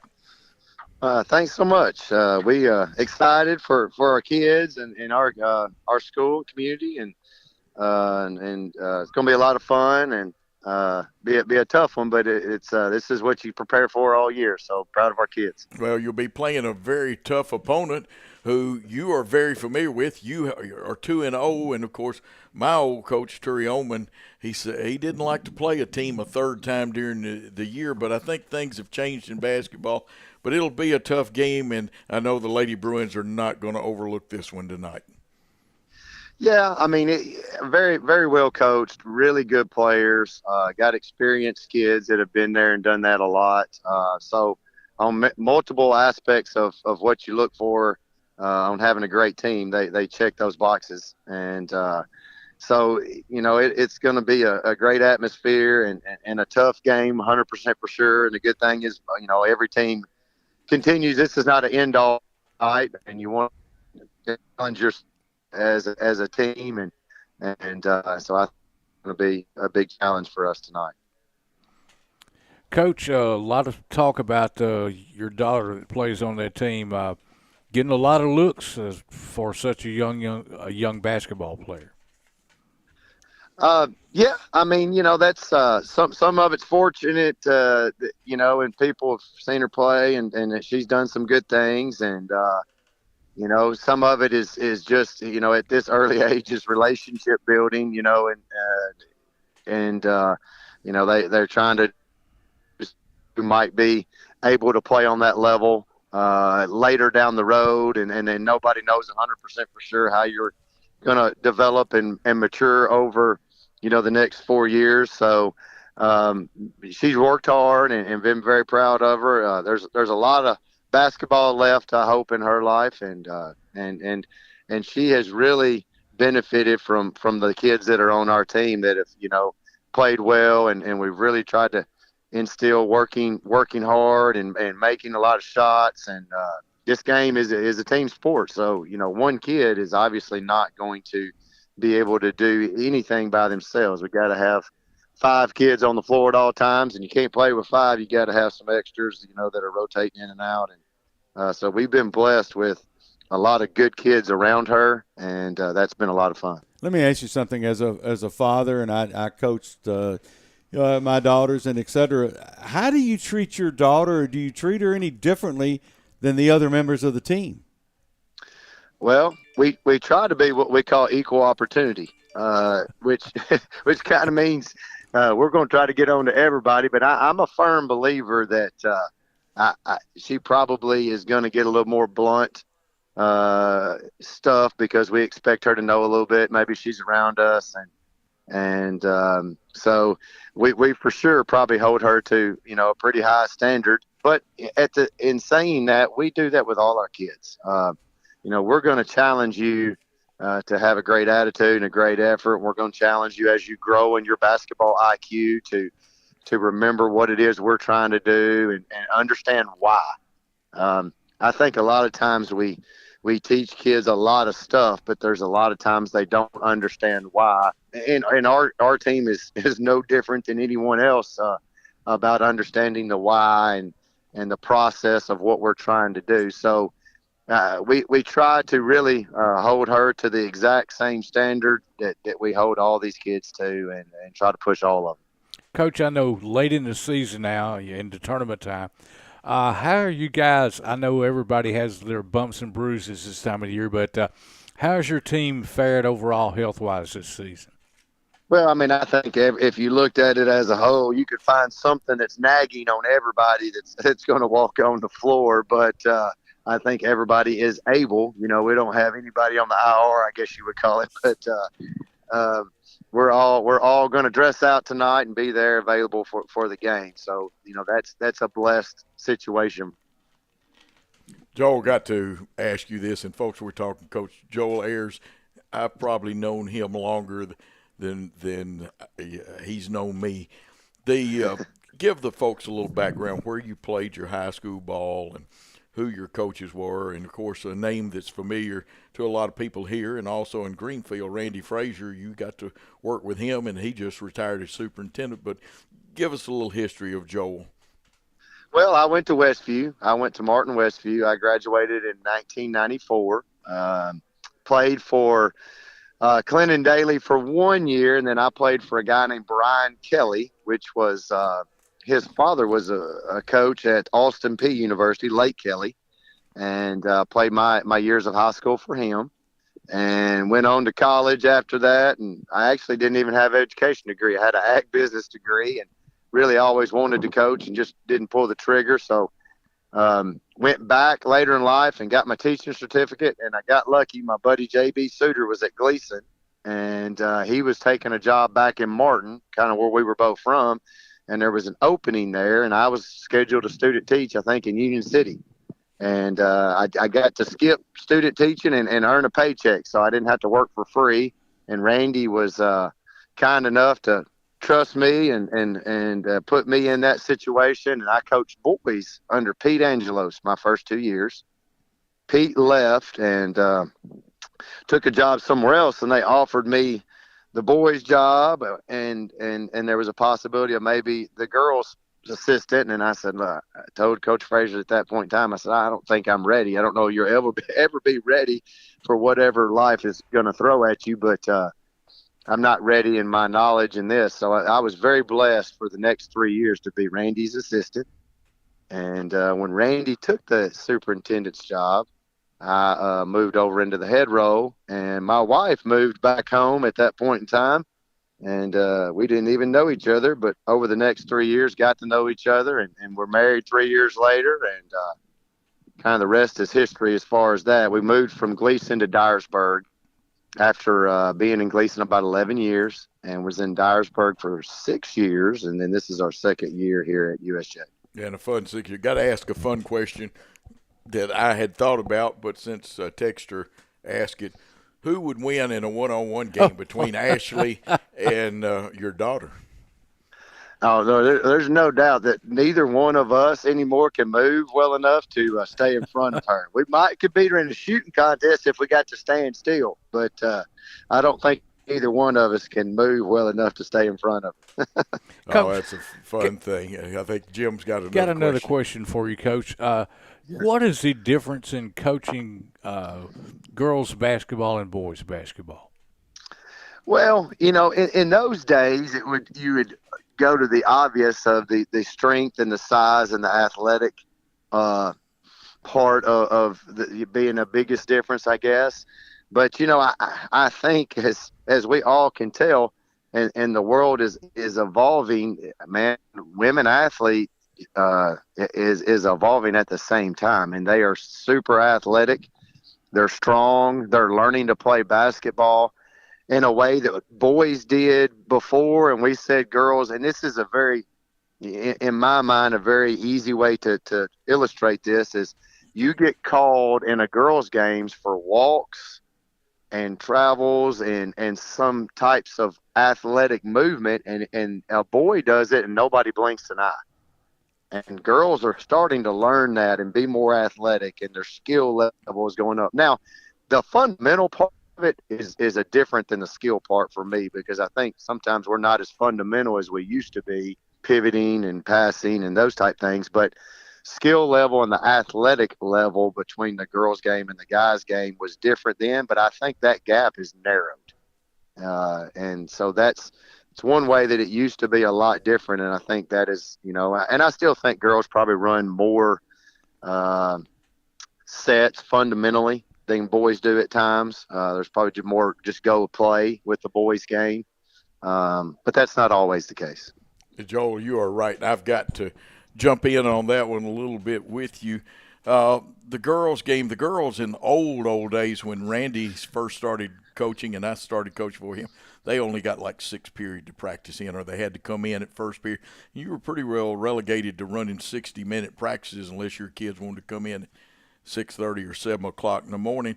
And the fundamentals have caught up. The girls' game, to me, is more sound fundamentally than the men's game. The athletic differences going down quite a bit. Your daughter is quite athletic. She has a good Euro step and several other moves like that, but I still think the girls are better three-point shooters.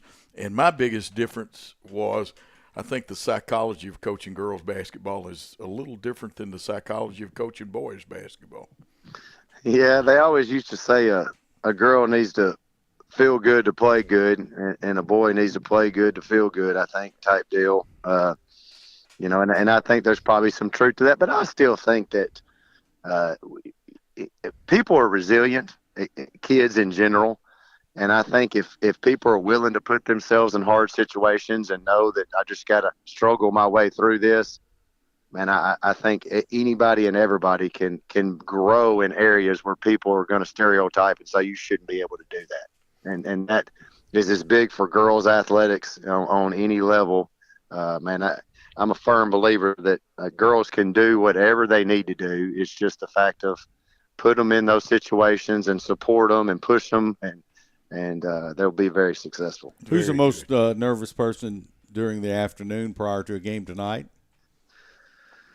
Well, I mean, as you get older, you feel like maybe you're not quite as nervous. You still get butterflies in your belly. The grandparents may be the most nervous people. You know what I mean? That's good. That's a good answer too, Joel.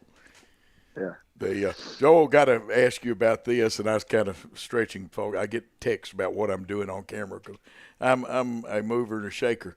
You ever send your iPad up and have it put on Worthy Road's cameras for them to tape your game, or you're actually having it taped? And understand that got that little tidbit from somebody that's in another room here where we're broadcasting from. Mr. Paul has been phenomenal for us about helping us out taping. He does such a great job. Sometimes most of the time he will just put our iPad on top of his, and it keeps. My son is probably the most gracious. He's going to have to buy him a Christmas present because my son had to tape some games early in the year, and he is very grateful that he doesn't have to tape any more games. He absolutely is. And, of course, your wife, a fantastic assistant. I know of her career, and I've had to scrimmage against her a long time ago when Randy was coaching her. But you also have another assistant, Deidre. I know her as Deidre Salee. I believe she's Deidre Hatcher now. I can't ever remember my players, their married names. I call them by their, just like the Lee girl's mother, I still call her Kristen Gehring that played against you tonight. But anything you want to say about Ashley and Deidre? Well, at the end of the day, I'll talk about Deirdre first a little bit, but we came here and we obviously were taking an established program that Tony had done such a great job with for years and putting our twist on it, but wanting to keep, the traditional stuff that he had established. And so she was here and already here and had to go through a lot of change herself. And me, I'm kind of one of the guys is I want it run the way I want it run, but it's hard for me to tell you that. It's easier for me to show you on the front end, and she has been great. And the middle school has done really good the past 2 years, and a lot of work goes in, and so she's been phenomenal. She obviously had played, and even in college and done the basketball thing, and there's obviously more than one way to do things, and we had changed up a lot of stuff. So she was really, really good, and really appreciate her and her family. And she's had a lot going on lately. Her husband's been a little sick, and she's been doing double duty with kiddos and taking care of him and still showing up to coach. And so she's been great doing a lot of stuff. And then my wife, on paper it's listed as head coach and assistant coach, but that's just paper.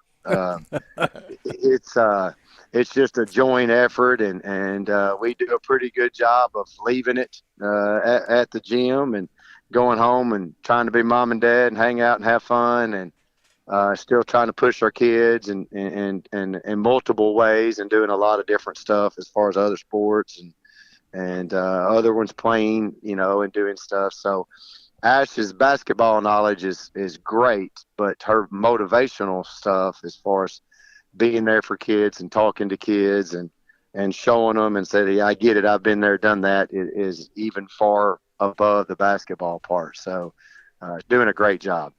Joe, we're going to do two things to you. Or wait a minute, Jim, I got have one more final question. You mentioned taking over for Coach Schutz. Do you dress the way Coach Schutz did? Oh no, he's a much better dresser than I am. If we were putting it into words, he's probably GQ, and I'm probably I don't know what I am, but I'm definitely not GQ. He always dressed really, really, really well. He did do that. I know where he got his suits from, because at one time Dexter and I got ours from the same place. And, there you go. Don't feel bad. If I were still coaching today, it'd be with a 2-button polo shirt on, and that would be very comfortable, because Kevin Burton that I worked with one year, I don't think I ever saw Kevin in a tie, did we, Bill? Never at Lambeth when he was coaching there. Joel, we have two traditions. Number one, we're going to embarrass you a little bit, make you promise right on the line that you'll come back on and be on with us again one day. So we're going to wait for that answer. Yeah, I don't mind at all. Today I would have been in there early. I was trying to get through my walkthrough and try to get our kids up, moving around, and they had a lunch that they were going to go eat. So I was sorry that I wasn't able to be on there quicker, but yeah, I don't mind talking at all. Okay, and the second one, it's your turn to say anything you want, not only to the USJ fans about the game. It'll be Worthy Road Studios will be shooting. It'll be on USJ's Facebook, then archived on Worthy Road Studios in the BallGame Blitz tonight. But it's your turn to say anything to the worldwide fans, and we've got them even outside the country listening today. Well, we appreciate what's going on. We want to ask anybody that's listening that has nothing to do on Saturday night to come and cheer them on and have a great time. And we're so blessed that you guys are doing what you're doing and set up this platform for, like you said, people that aren't able to go, or people that are just not right because they're too far away, or maybe just whatever reason, they can get online and watch. I have a lot of family members that have been able to get on and really brag about the fact that they don't just watch the game, they get to hear people talk about it, and they know what the score is, and the commentating is going on. So overall, we've been extremely pleased and so appreciative of what you guys are providing, and just keep doing it. And we're thanking everybody for all the support that we've had, and it's tonight's a big night, and but it's not our last night either way. We're going to play some more basketball, so we're excited for the next 2 to 3 weeks, and just thank everybody for everything they're doing. Oh, we appreciate you, Joel, for taking time out of the busy schedule. We're going to hold you to being back on again, though. Also, tell Ashley we want to talk to her too. All right, I'll tell her. Thank you. There he is, Joel Ayers. Bill, final comments, final news, anything you think that we need to know? No, Joe, just enjoy the show. Tell people that we're going to be on, and we're looking forward to next Saturdays. Hey, I am too, Jimmy. I tell you what, I mean, exciting time here in West Tennessee. College basketball winding down, high school basketball getting ready, and hey, in a 2 or 3 weeks, we'll be talking about somebody walking out with some gold balls at the state tournament. UT plays today. Arch Manning's high school offensive coordinator, Logan Kilgore, has a job with the Denver Broncos. And I'm going to not quote Ronnie Carter today. I'm going to save a Ronnie Carter comment, former director of TSSAA, for next week. But let me remind you of this. When you see a sport, be a sport. You don't have to participate in a sport to be a good one. For Gary Lockhart, our great producer-director, for executive producer-director Paul Schulze, we remind you this is a copyrighted broadcast of Worthy Road Studios in 2023 on the BallGame Blitz Sports Network, where you get the best in sports, including tonight's USJ TCA game. Gary Lockhart, your directors you see, the show host, Coach Joe Holloway, Bill Hamilton, Jimmy Butler, and the executive producer, Worthy Road Studios. Any rebroadcast, retransmission, or further use of this show without the express written consent of Worthy Road Studios and the BallGame Blitz Network is prohibited. Thanks for your time this time. Till next time, good day, all.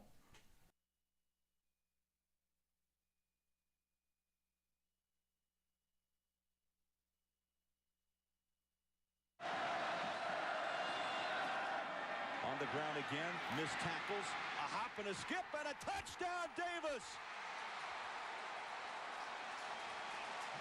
You can take advantage of a monumental break right here. Pitch back to Davis.